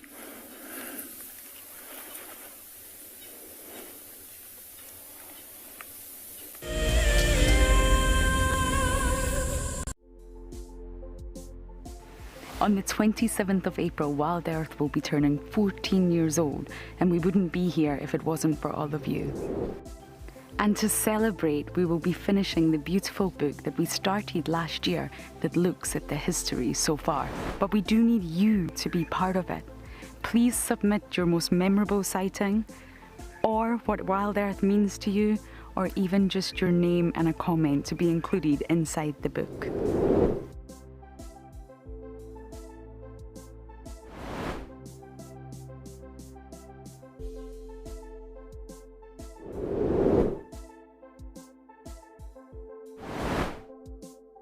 Head over to the website to add your name and reserve your copy. And a big thank you to all of you who have contributed to the book so far. want to see, there's a very good place I want to see if we can get good signal from there. That's where I'd like to go.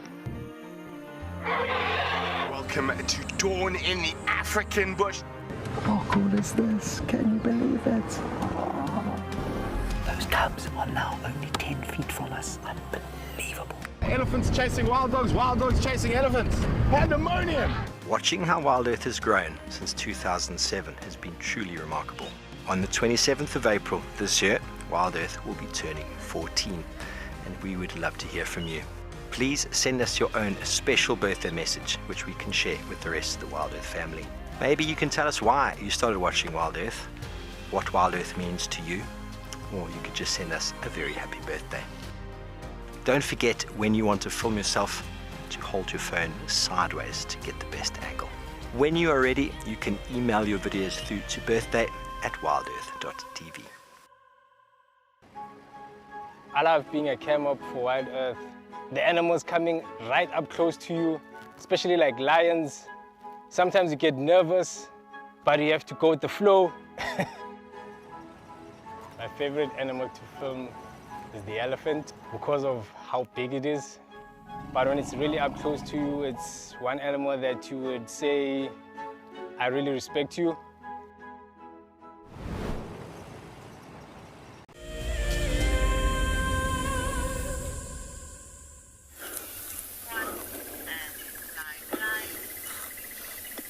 Good morning and welcome back. As we walked away from the dam after looking at the elephant dung and the fresh track where it drank, we could see where it walked up to this area right over here. There's a number of interesting things that you can see, and this is where the trunk has actually been dragged on the ground in a process of gathering dust. So quite often after that they have had a mud bath or have wallowed, they quite often throw the dust directly onto their body to further create a caking layer to prevent insects from biting them and to assist with the cooling down.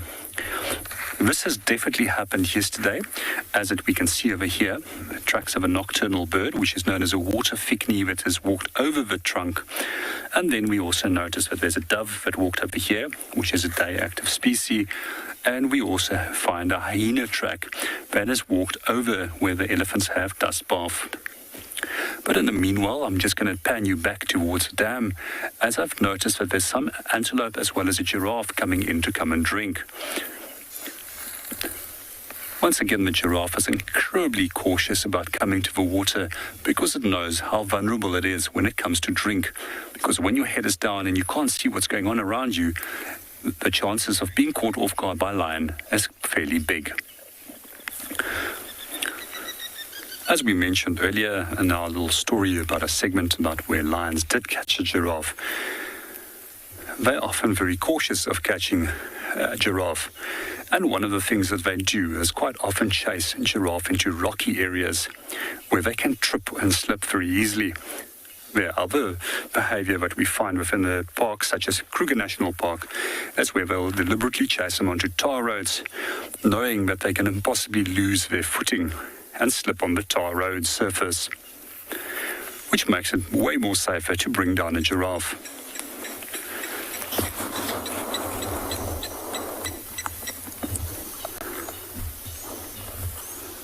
We're just going to be quiet for a short while and just allow you to enjoy the beauty of a giraffe drinking.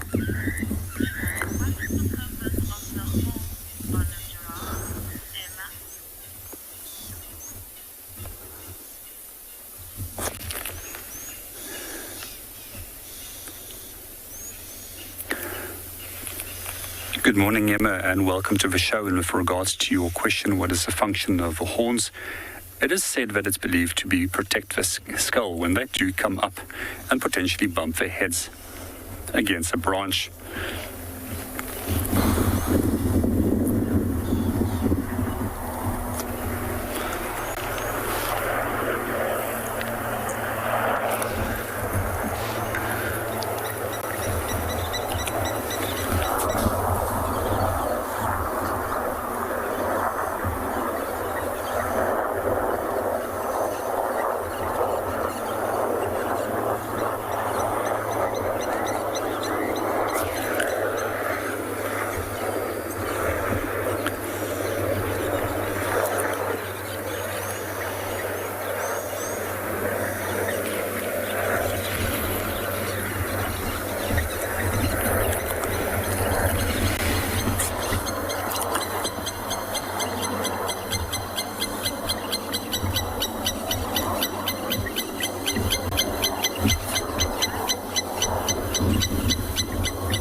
well, we're going to continue watching our beautiful giraffe drinking and hand you over to Dean.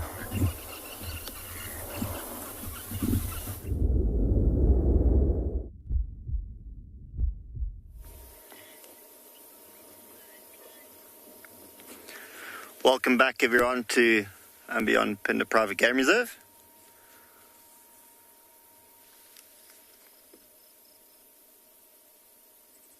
Just like JP, we've also found some plains game, not a giraffe though. This time zebra, some wildebeest, and also impala.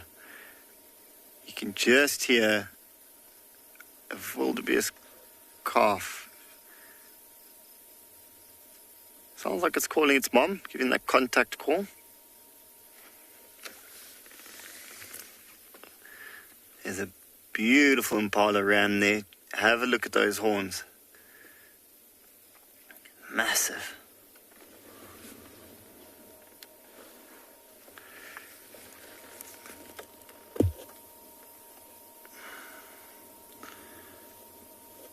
So you'll notice where that impala is actually feeding. You'll see how the grass is a little bit thicker and a little bit greener where it's actually feeding. And then you'll see in and amongst there a dead branch or branches or an old tree there. There you can see one there. So it would have been a branch from one of the trees there. It's actually fallen over. And what that has done has actually stopped the soil erosion and caused almost a congregation of minerals and nutrient-rich soil. And as you can imagine, then the grass in that area would be a lot more nutrient-rich. And that's why that impala is choosing to feed there.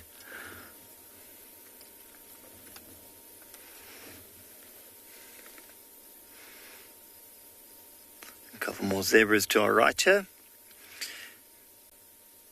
See how those, oh, something started that one. I think it was actually each other. They bumped into each other. You'll see how the tails are swashing from left to right. The insects, those biting insects are really irritating them. Every now and then you'll see a shrug of the head, trying to get rid of them.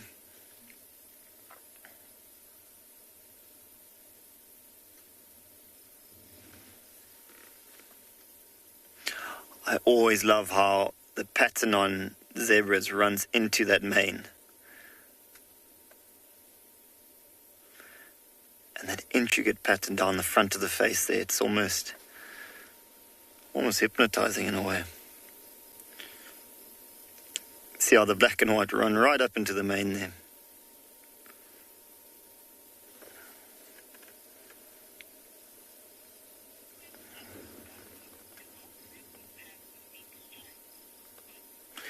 Bobby's asking, do all zebra have unique stripe? Yes, they certainly do. You might find a few that are quite similar, but on closer inspection, they are different. So just like a fingerprint, all zebra would have different and unique patterns.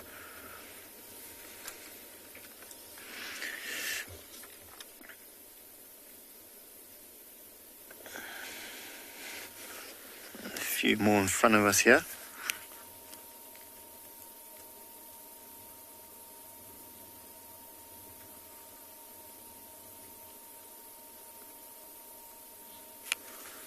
Same as the lions that we were with a little bit earlier. Also choosing the side of this mountain here, giving them a nice vantage point. Having a 360 view of the area.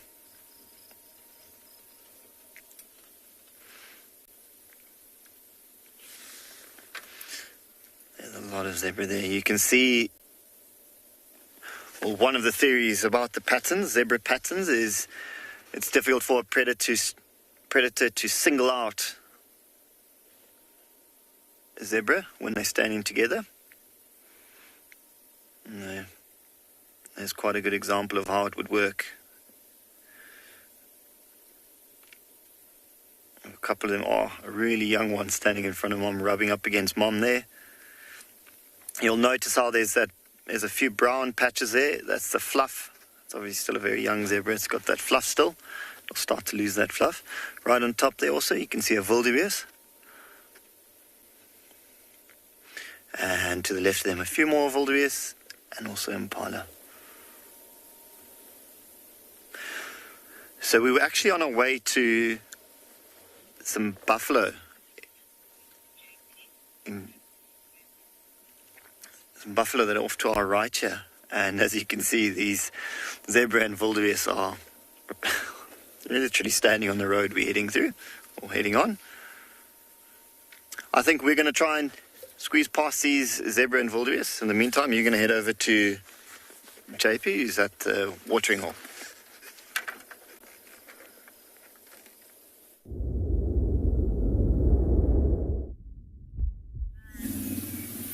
Good morning and welcome back. We're still at Leopard Dam. Our giraffe has just left after he had a drink. It's always amazing how rewarding a little bit of time can be by spending it at a dam and just sitting patiently waiting for animals to come in and out. But in the meanwhile, we've also noticed this foam-like structure that looks like a massive meringue that's been beaten up at the bottom of this branch. And this has been made by a frog which is known as a southern foam nest frog. And it's quite strange to see that these nests are still hanging over the water so late in the season.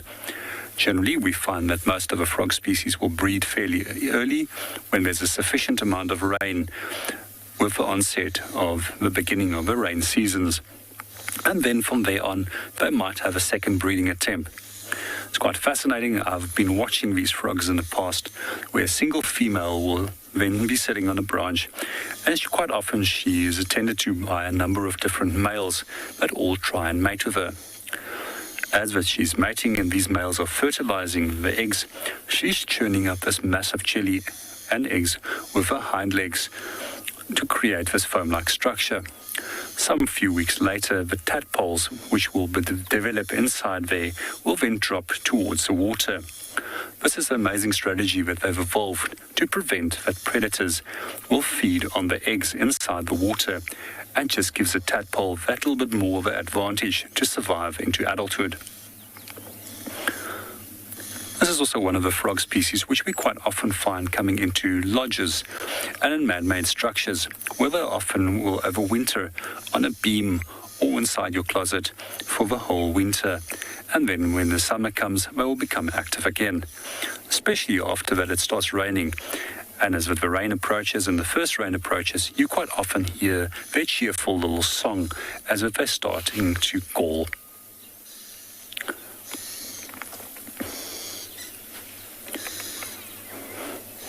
I also find it quite fascinating that frogs have a number of different calls that they will use for a number of different reasons.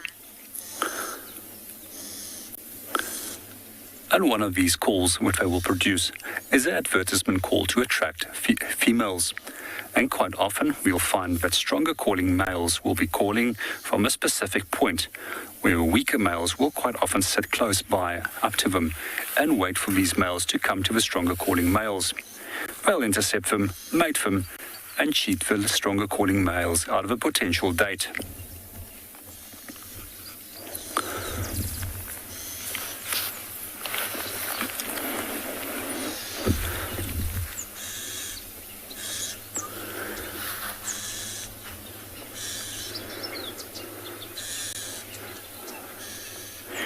We're going to start moving on and see what else we can go and find.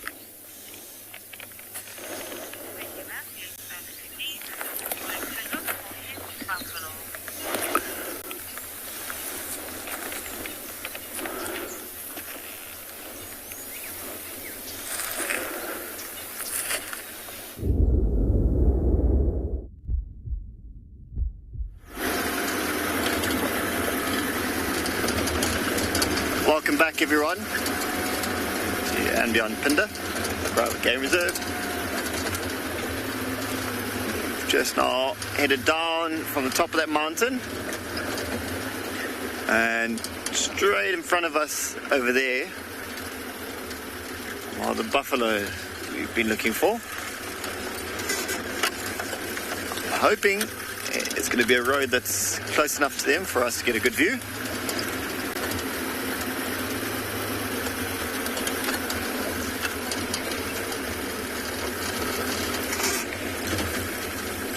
You'll notice now how it's an open grassland area. I was talking about it earlier. On the western side of the reserve is these open rolling hills, these grasslands.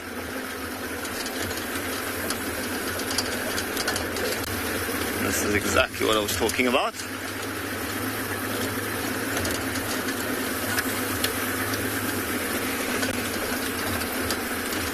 We're starting to see signs of where these buffalo were, possibly this morning and even last night. As we drive, you'll see how the grass has been pushed over, and even some areas, you can see some areas that might be a little bit flat. That's where the buffalo have moved through here, down and off to where they are now.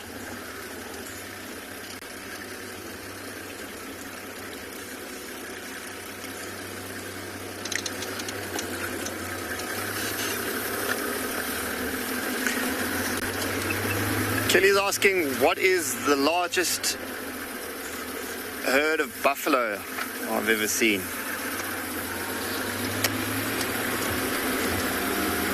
Would probably be in northern Botswana, in the Chobe National Park. I saw, it's difficult to say, but the buffalo herd pretty much surrounded us, and I think they were upwards of 150, 200. Maybe even up to like 300 buffalo that I could see. It could have stretched a bit further than what I could see, obviously. Possibly even more, but from what I could see, about 200. Yeah, it's a good example of what I was talking about earlier. Let's see how all the grass is flat here. This might have been where the buffalo were actually lying last night, and they're now moving off to our left.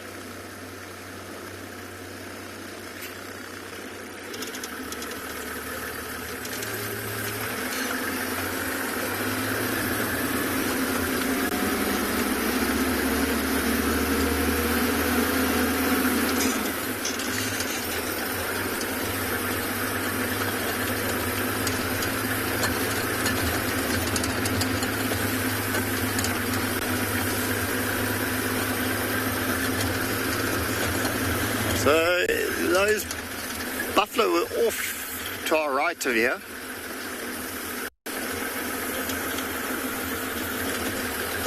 Should be somewhere over here. There they are. Right over there. Let's see if there's a road that cuts off right and we can get a bit closer.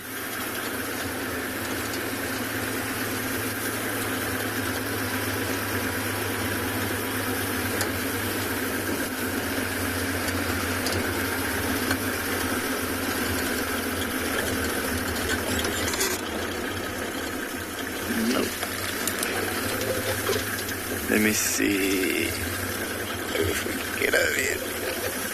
Just over here.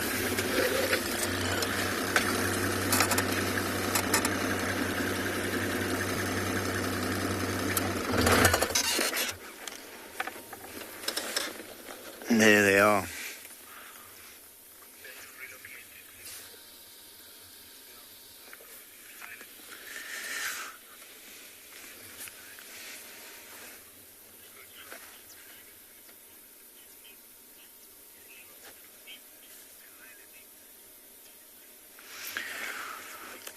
Oliver's asking, what is the best thing to me about buffalo, or I assume sort of what they do? I would probably say the herd their best sense. So buffaloes, Oliver, their best sense, I would say, is probably their sense of smell. They've got really, really good sense of smell. But it is quite difficult to say because their hearing's also exceptional and their eyesight. But generally, from what I've experienced with buffalo, they often smell you before you see them or they see you. So I would say, yeah, That would be their best sense. I've noticed when they do notice you or notice something, you might find they'll lift their heads, and they're just trying to get a good smell of what's in the area, or what might be coming a bit closer. Even now, you'll see we're obviously now downwind, but even then, you'll be amazed by how your scent carries. And if they were to pick up a little bit of our scent, normally the first thing they do is lift their head and try and get a better smell, and also then try and see if they can see what it is they're smelling.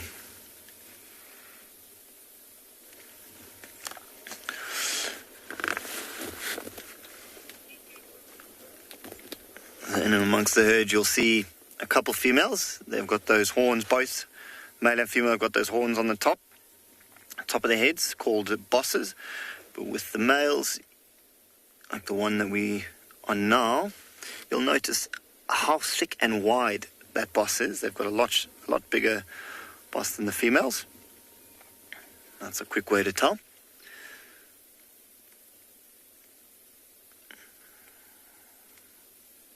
And there's a female there, a couple of females and a male there. You can see the difference quite nicely over there. Very cool to see.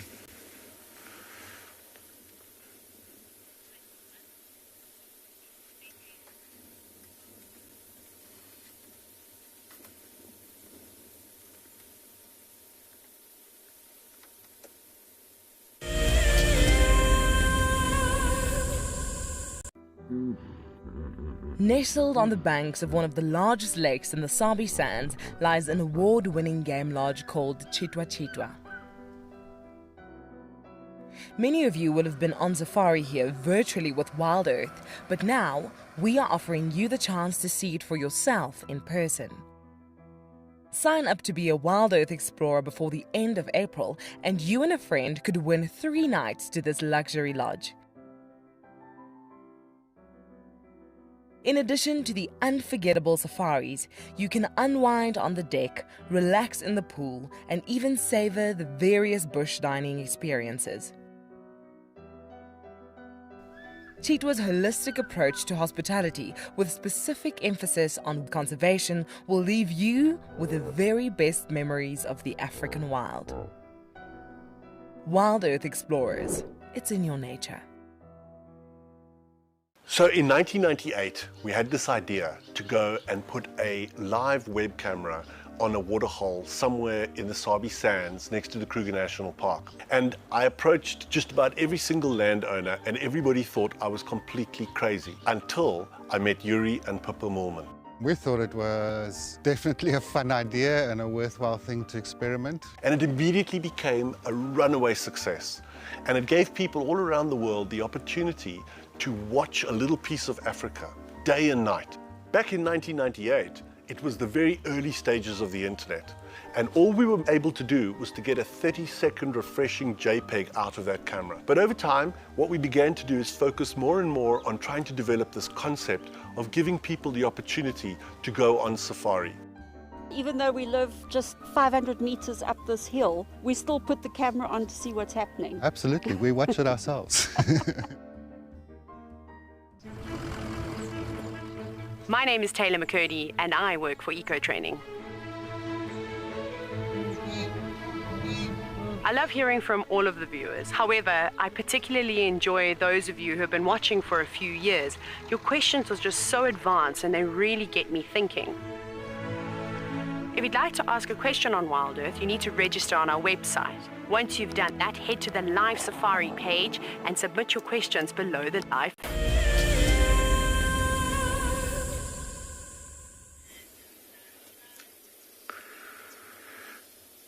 Welcome back, everyone, to and beyond Pinder Private Game Reserve. Have a look at those mountains in the background there. They seem to go on forever. Absolutely stunning.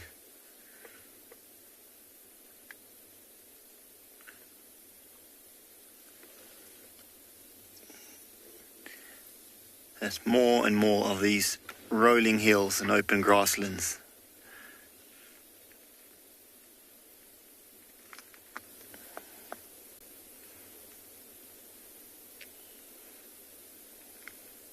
These mountains forming part of the Lubombo mountain range.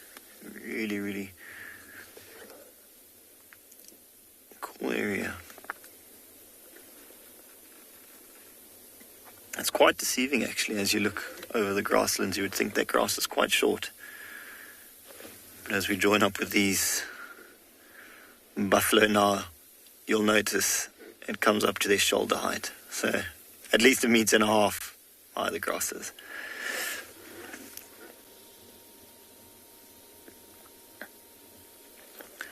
So it looked like these buffalo were lying down last night just off to our right.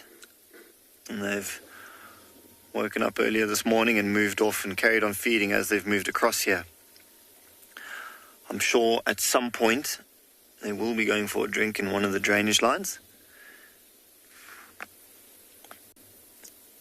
You sometimes find little mud wallows and pools of water in these drainage lines and the bottom of these catchment areas. So as the day warms up, that's most likely where they would head. Just like the zebra and the wildebeest, these insects, these biting insects, irritating them. There's an oxpecker, a red-billed oxpecker on the back of that buffalo, giving those buffalo a hand with those ticks and parasites.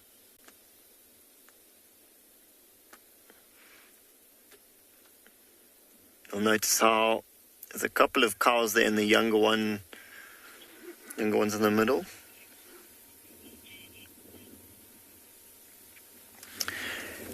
Jelly's asking, do other animals travel with buffalo for protection?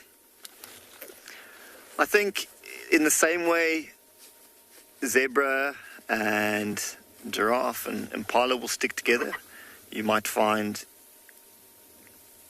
the same with the buffalo. So zebra and wildebeest might be in the vicinity of the buffalo.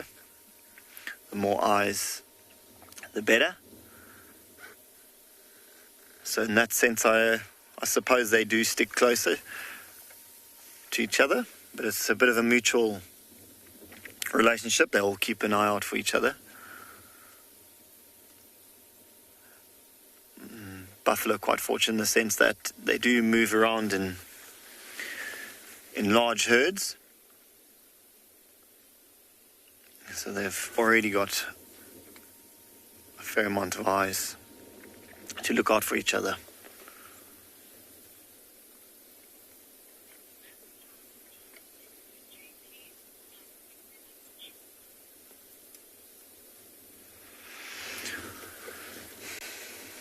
I think what we're going to do, we're going to carry on down this road. It looks like they're moving off into that thick area at the bottom of this valley here.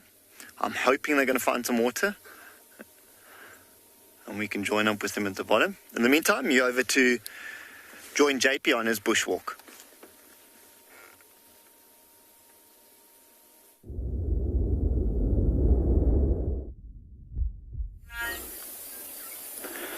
Good morning and welcome back to Pridelands. As we've been walking around, we've been noticing a number of beautiful trees, and this tree that we see over here on my side is known as a Leadwood, which is one of my favorite trees in the Lowveld. It's fairly easy identifiable by the square-shaped bark, the grey coloration of the colour of the bark, and we can also see that there's some animals that have been rubbing over here in the past. At the height, we can determine that this was elephant. Now, this tree is also an incredibly long-lived tree, and they can get well over 1,000 years of age. And it is also said once that these trees die, that it can take between 75 and 100 years for them to eventually decay. They're also virtually termite resistant, and this is one of the reasons why their wood was heavily exploited in the early parts of the previous century, both for the use of railway sleepers and for the making of mined props.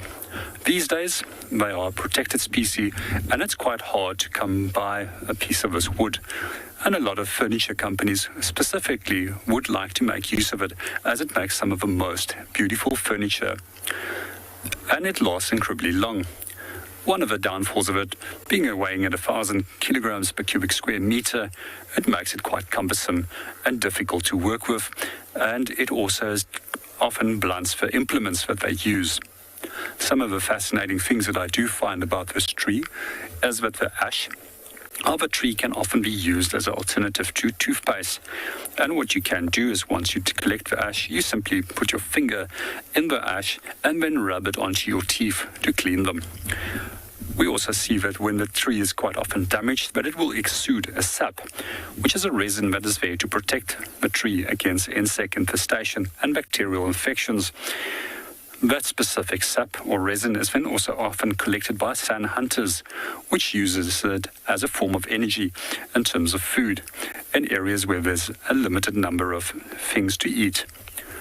You can also take the leaves of this tree, you can burn it when it's dry and use it for treating chest ailments by inhaling the smoke. Further, the flowers are also quite often used for making a cough mixture, which will help you to get rid of the excess phlegm after you've had your cold.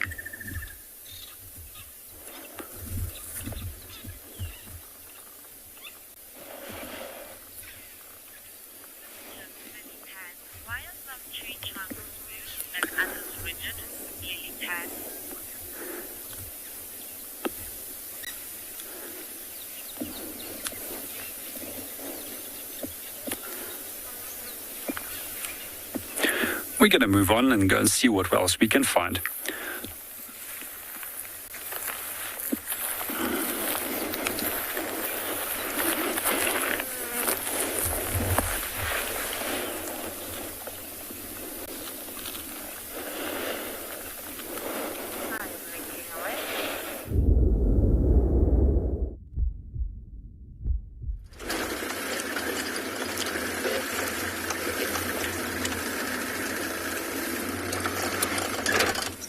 Welcome back, everyone, to and beyond Pinder Private Game Reserve.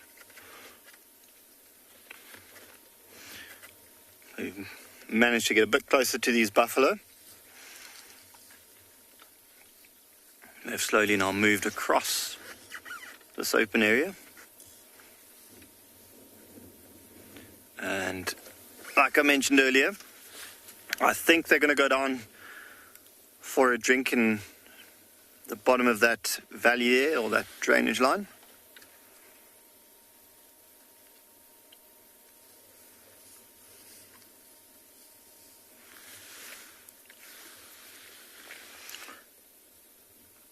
Jeez, have a look at that, the boss on that male.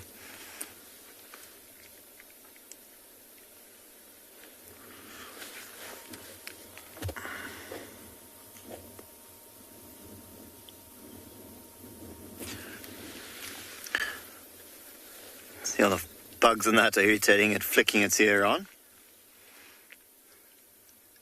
A relatively youngish male.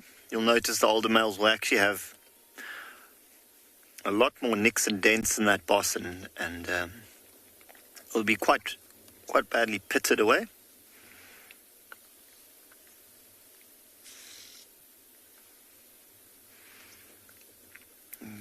Get an idea of how thick that boss is actually.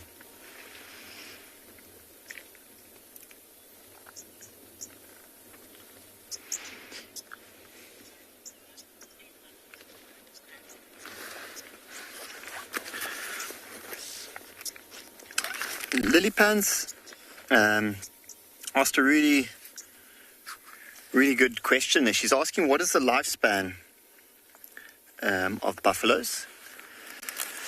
Generally live to up about 20 years in the wild, and sometimes up to about 26 in captivity. In terms of wild animals, quite a long lifespan.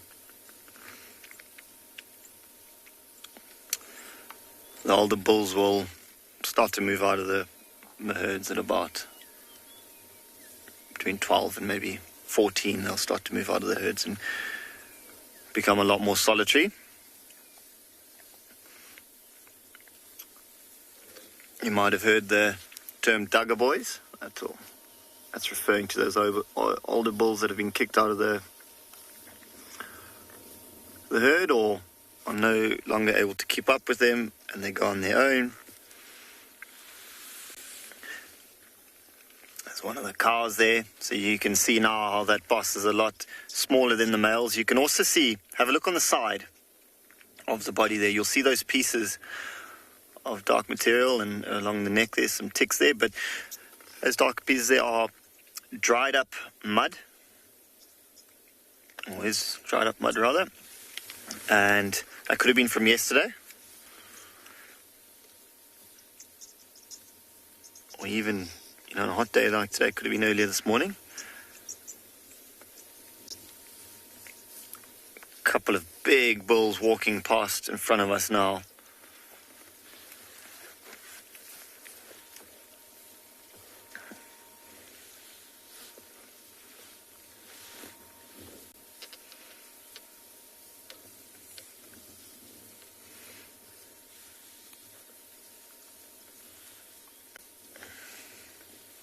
The young bull there. Just keeping an eye on us. Just crossing the road, having a look, and then going on.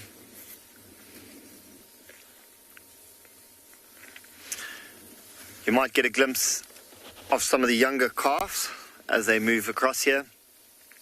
Obviously sticking close to mom, but also in the middle of this herd, so they'll be safest and won't be able to be singled out by predators if they were to try and catch one of these younger calves.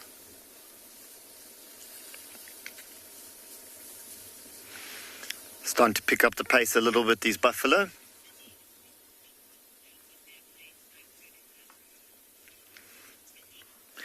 Minnie's asking a really cool question. What do buffaloes do when they're faced by predators? So the first thing they'll probably do is get the younger ones into the center of the herd, and they'll cluster together so that there isn't one that's actually singled out. And then they would face directly whatever predator's coming for them.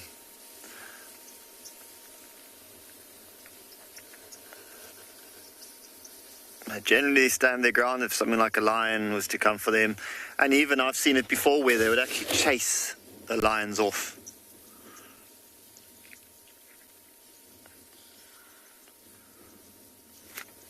So they would run after the lions and chase them out of the area. I've seen here in Pinder 3 or 4 cows actually chase a male lion away. Male lions were lying in a watering hole, and the buffalo came down to drink, and they were having none of it. They chased the lion right away.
Good morning and welcome back to Pridelands. We're at the moment just continuing a walk down the road and see what we can find, if there's any fresh tracks or signs of animals coming in. At the moment, we're following a drainage line that's in the distance over here, which is often used by both buffalo and elephant. And as it's potentially heating up now, these animals might start moving towards water. So we're just going to continue and see what we can find. In the meanwhile, we just discovered a giraffe that's watching us.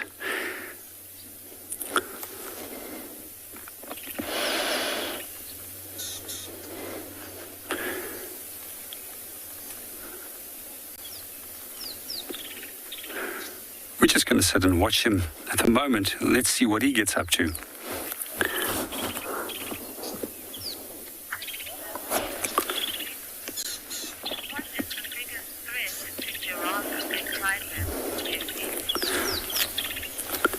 Good morning, Jesse, and welcome to the show. The biggest threat to a giraffe would be definitely lion.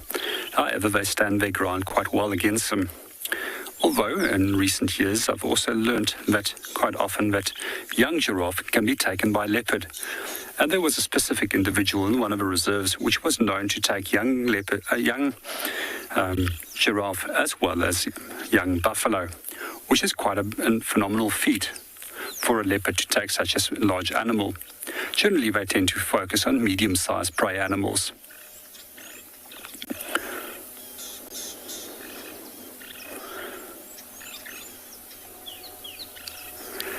At the moment, it seems that he's busy ruminating and re-chewing the cud of the food that he's already eaten. So quite often we find with giraffe that they hold the record as being the ruminant with the longest gestation period as well as the largest ruminant on the planet. So these animals have a complex four-chambered stomach which enables them to gain the maximum nutrition from their food. So once they've eaten the food for the first time, it's swallowed into the first stomach chamber, which acts as a gravity-specific chamber with the coarser materials floating to the top. What is also quite interesting is that the inner parts of the stomach of a giraffe has got tiny little finger-like protrusions, which actually increases the absorption area, enabling it to even gain more nutrition out of their food compared to animals with a similar sized stomach.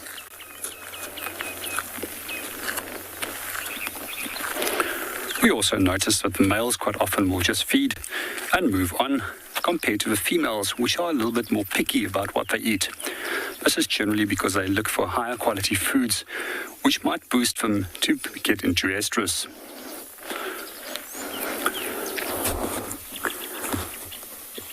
The individual that we're looking at the moment is a male.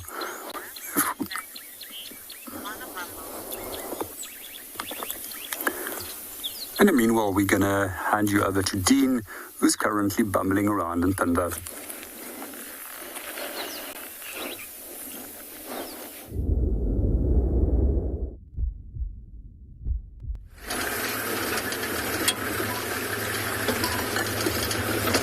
Welcome back, everyone, to and beyond Pinder Private Game Reserve.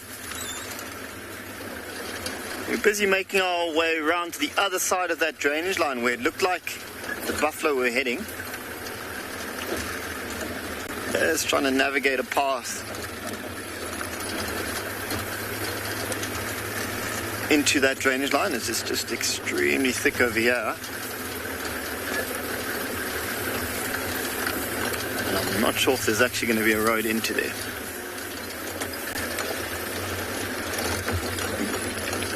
We can still just see them. I just want to turn us around up front here. Let's see if we can get a view of the top of these worry thickets over here. Let's have a look over here.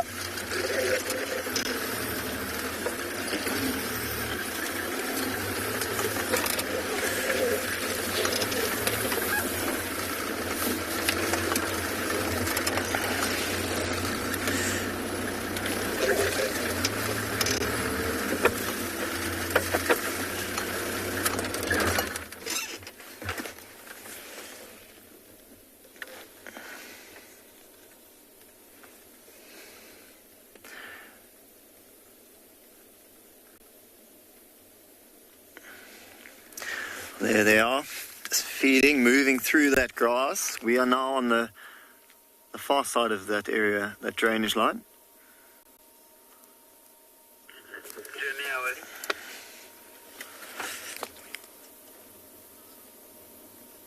Looks like they slow down. Did seem at one point they were moving quite quickly into that thicker area.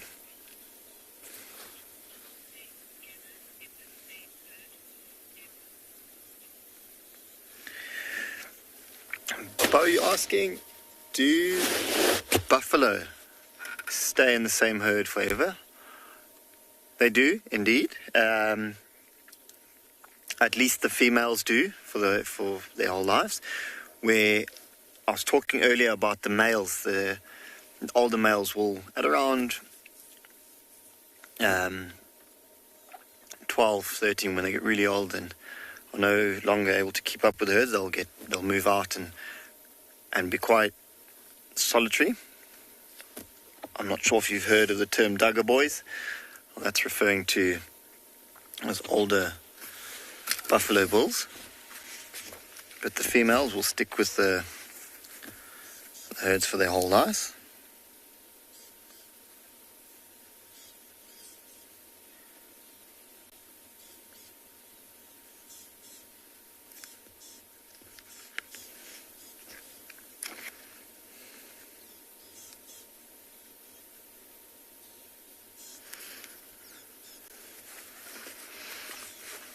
You might often also find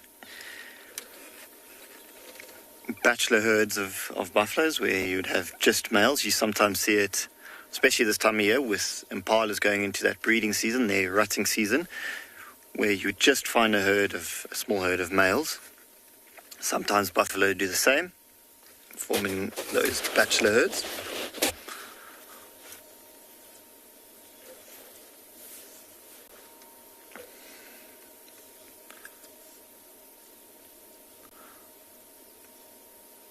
I've also just spotted straight in front of us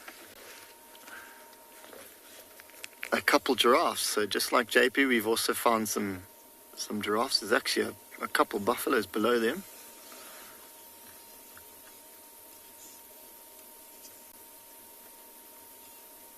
There's at least 6 giraffes that I can see.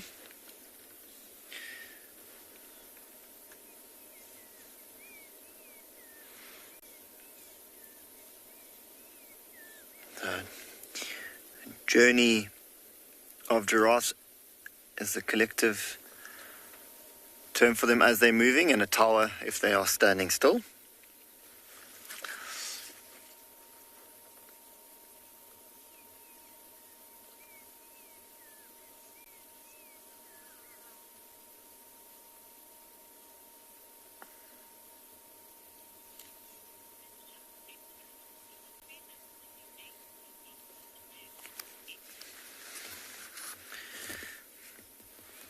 Ingrid's asking, do the females only mate with the dominant male? Generally, yeah, that's how it would work.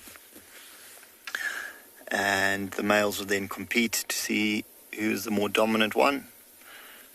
And then they would have the breeding rights to the females. It normally runs on a size basis, so the larger male, more dominant male would be the one that would be breeding. I'm sure some of the viewers have seen how giraffes will size up each other and actually get quite physical in what we call necking, when they swing their heads around and try and actually knock each other's legs out. That tends to be only when it gets a little bit more aggressive. You often find they'll just stand next to each other, especially the younger males. It's not too serious. And just by standing next to each other, one would then be a little bit more submissive than the other, and that would sort that out. But if that doesn't, then it gets a bit more physical, and they will start swinging each other's necks and trying to hit each other with those horns on the top there called ossicles. And it can actually get quite serious. You can actually hear the thump from quite a while away. But that would just be to establish a hierarchy and to figure out who is the more dominant male. Oh, something startled that one.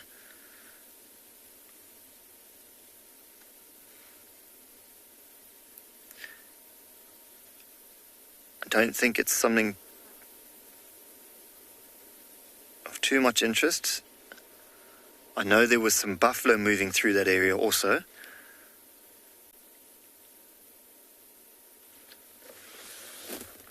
They do seem to be staring off into one direction. Often if there's a predator, giraffes will stare in that direction and even actually move a bit closer. It looks like these guys have actually stopped doing that and they're carrying on feeding, so I don't think it's anything like a predator.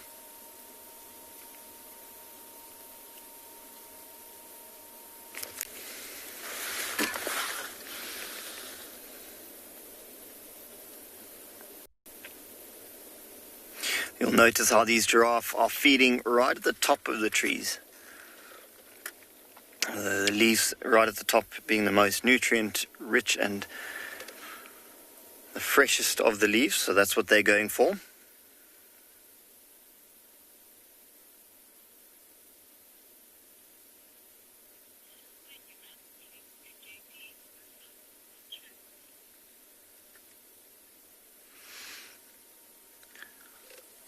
But I think what we're going to do is carry on to our right to the top of this hill and see what else we come across.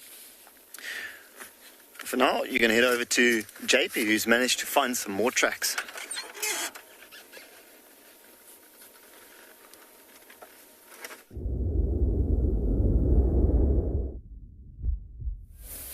Good morning and welcome back to Pridelands. We've continued towards another little pan to go and see what we can find. On the way over there, we've found the tracks of a honey badger, which is right over here. Now, honey badgers is one of my favorite animals, and what makes them my favorite animal is that they have such immense amount of courage, as well as a will to always push through and to resolve and solve challenges that comes over their way. Some of you might actually know that they're also known to attack even lion when lions do get close to them. Sometimes the lion gets the upper hand, however the honey badger sits loose in its skin and can turn around and direct a bite at a lion, and hopefully it will release it. Also, if biting doesn't work, they've got immensely large claws which they can use as defensive weapons. And as a last resort, they can use the contents of their anal gland, which does not smell so nice. But in the meanwhile, I'm going to show you the little track that's over here. So here we find that there's a main part of a pad, which is split into two, and then a large part over here. And then over here, we find very long sausage-shaped toes, unlike that of a porcupine, which has got round toes. It doesn't mark very well, but we can see as the day is heated up and the soil started crumbling that there's faint nail marks over here, and these nail marks is precisely at the same length away from the toe as if the toe is long. These long nails are also used quite often for digging open the side of beehives, and as well to dig for the dung balls of dung beetles, where they will feed on the inside of feed on the grub that's inside that dung ball. This is for me always a special animal to find, and hopefully we'll be able to see him one of these evenings on one of the drives.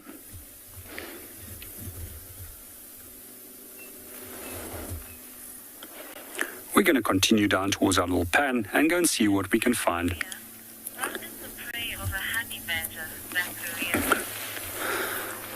Good morning, Zachariah, and welcome to the show. The prey, or chosen prey animals that they will take, is anything from the size of mice and other small rodents. They're also known to take eggs. They will also even take tortoises and terrapins. I once witnessed one dragging a terrapin out of a mud wallow and then eating it. I can't think that it must be one of the most tasteful meals, because the terrapins quite often stink, and they will also use chemical defense in their favor by emptying the contents of a cloaca onto you if you try and handle them.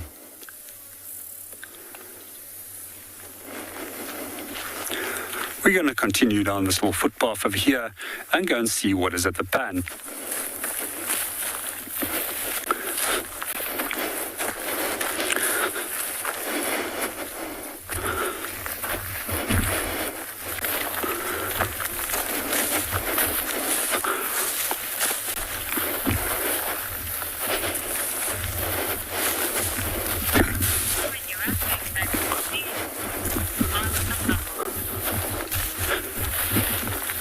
In the meanwhile, we're handing you over to one of the other teams who's still out there on a bumble.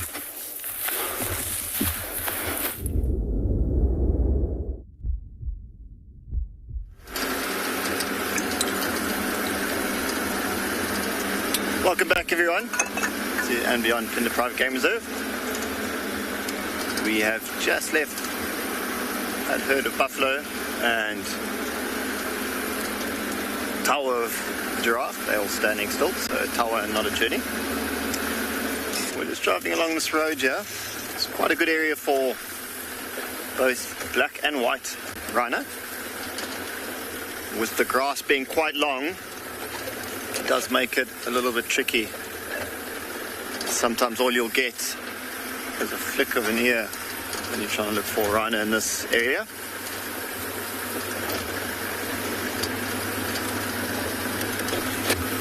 We've been on a really good roll this morning. Started off with the hyena, elephant, buffalo, lion, and obviously all the plains game. So we figured, let's see if we can find a rhino.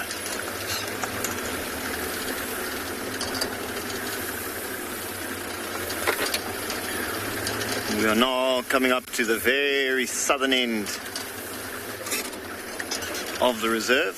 I just want to have a quick scan.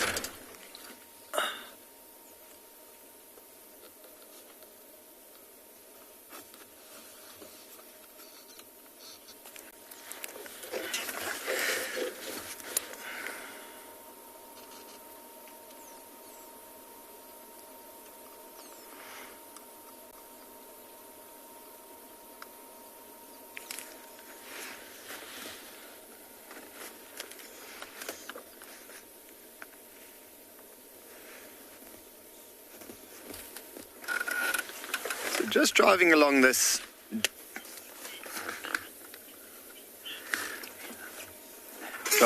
drainage line here. Really good place for all animals that might be going for a drink.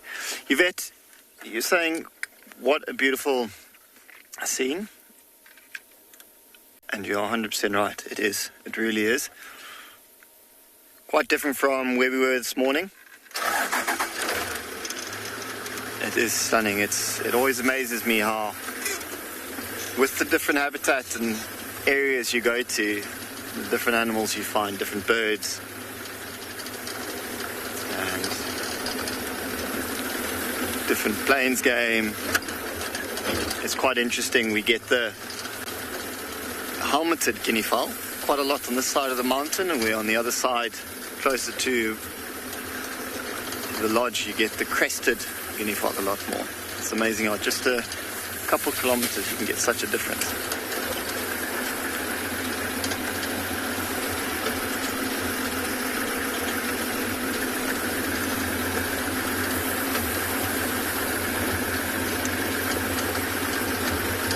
So I think we're going to look for a road that'll cut off to our left and make a bit of a loop round. I did see a couple of big buffaloes on the top of the mountain there, closer to those giraffe that we were just with. Let's see if we can join up with them again.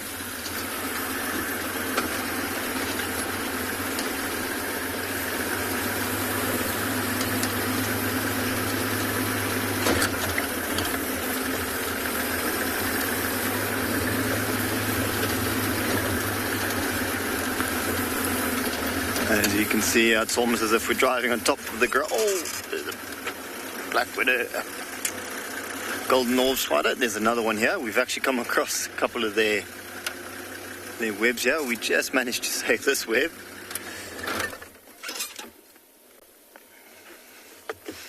And I was also going to say, these roads are not driven too often. Hence the reason there's these spider webs right across the road. There's actually a couple of golden orb spiders. Oh, there's at least one inside the vehicle at the moment. But yeah, beautiful spider right across. Jeez, look at those colours. They make these beautiful webs right across the road. Super strong also. Looks like we startled him a bit. He probably will, or she rather, that's the female, the male being a lot smaller.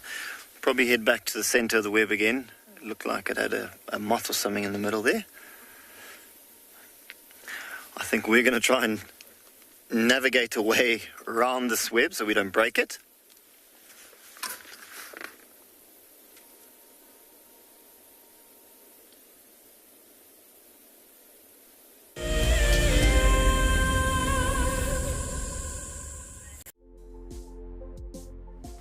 On the 27th of April, Wild Earth will be turning 14 years old, and we wouldn't be here if it wasn't for all of you. And to celebrate, we will be finishing the beautiful book that we started last year that looks at the history so far. But we do need you to be part of it. Please submit your most memorable sighting, or what Wild Earth means to you, or even just your name and a comment to be included inside the book.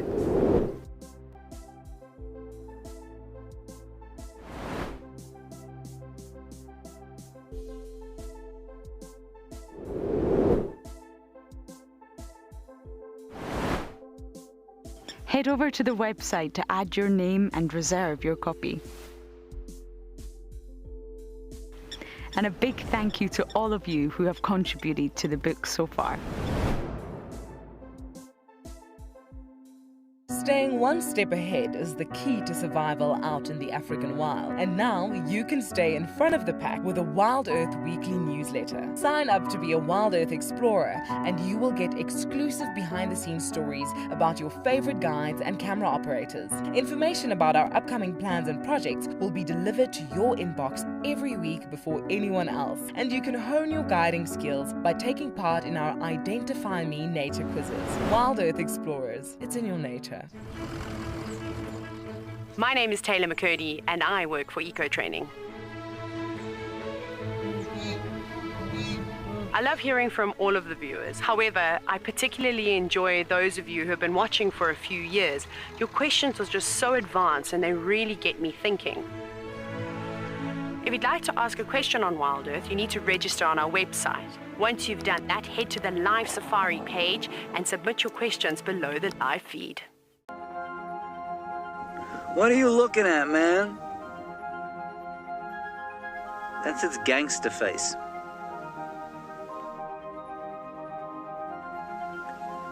It has the manners of a common variety vagabond. Look at it, chewing with its mouth open like that.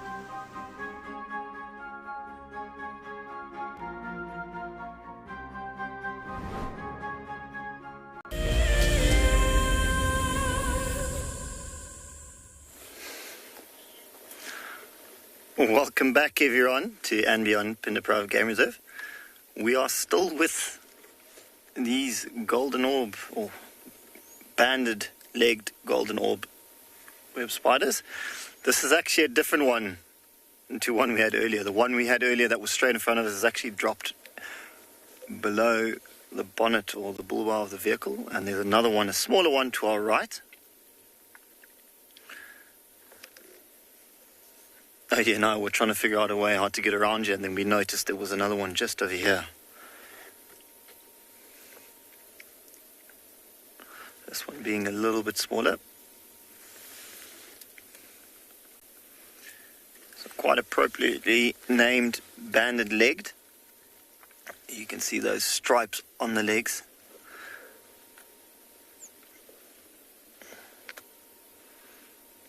And also then got those black and yellow markings. And a little difficult to tell, but it's got that brown carapace with little very fine brown hairs or sorry, more silvery hairs.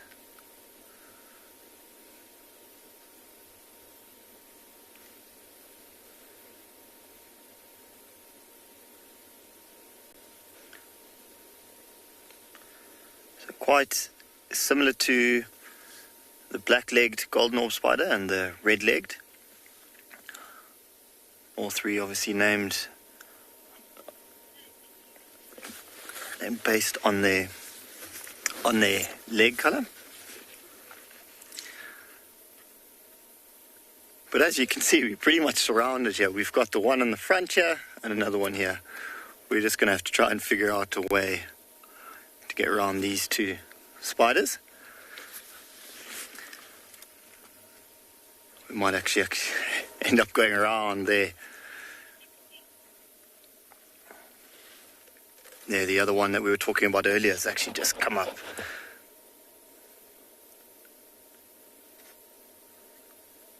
And just below it there, you can see it's caught a little moth. Might head down to that little moth. Might actually wrap it up into a little silk ball.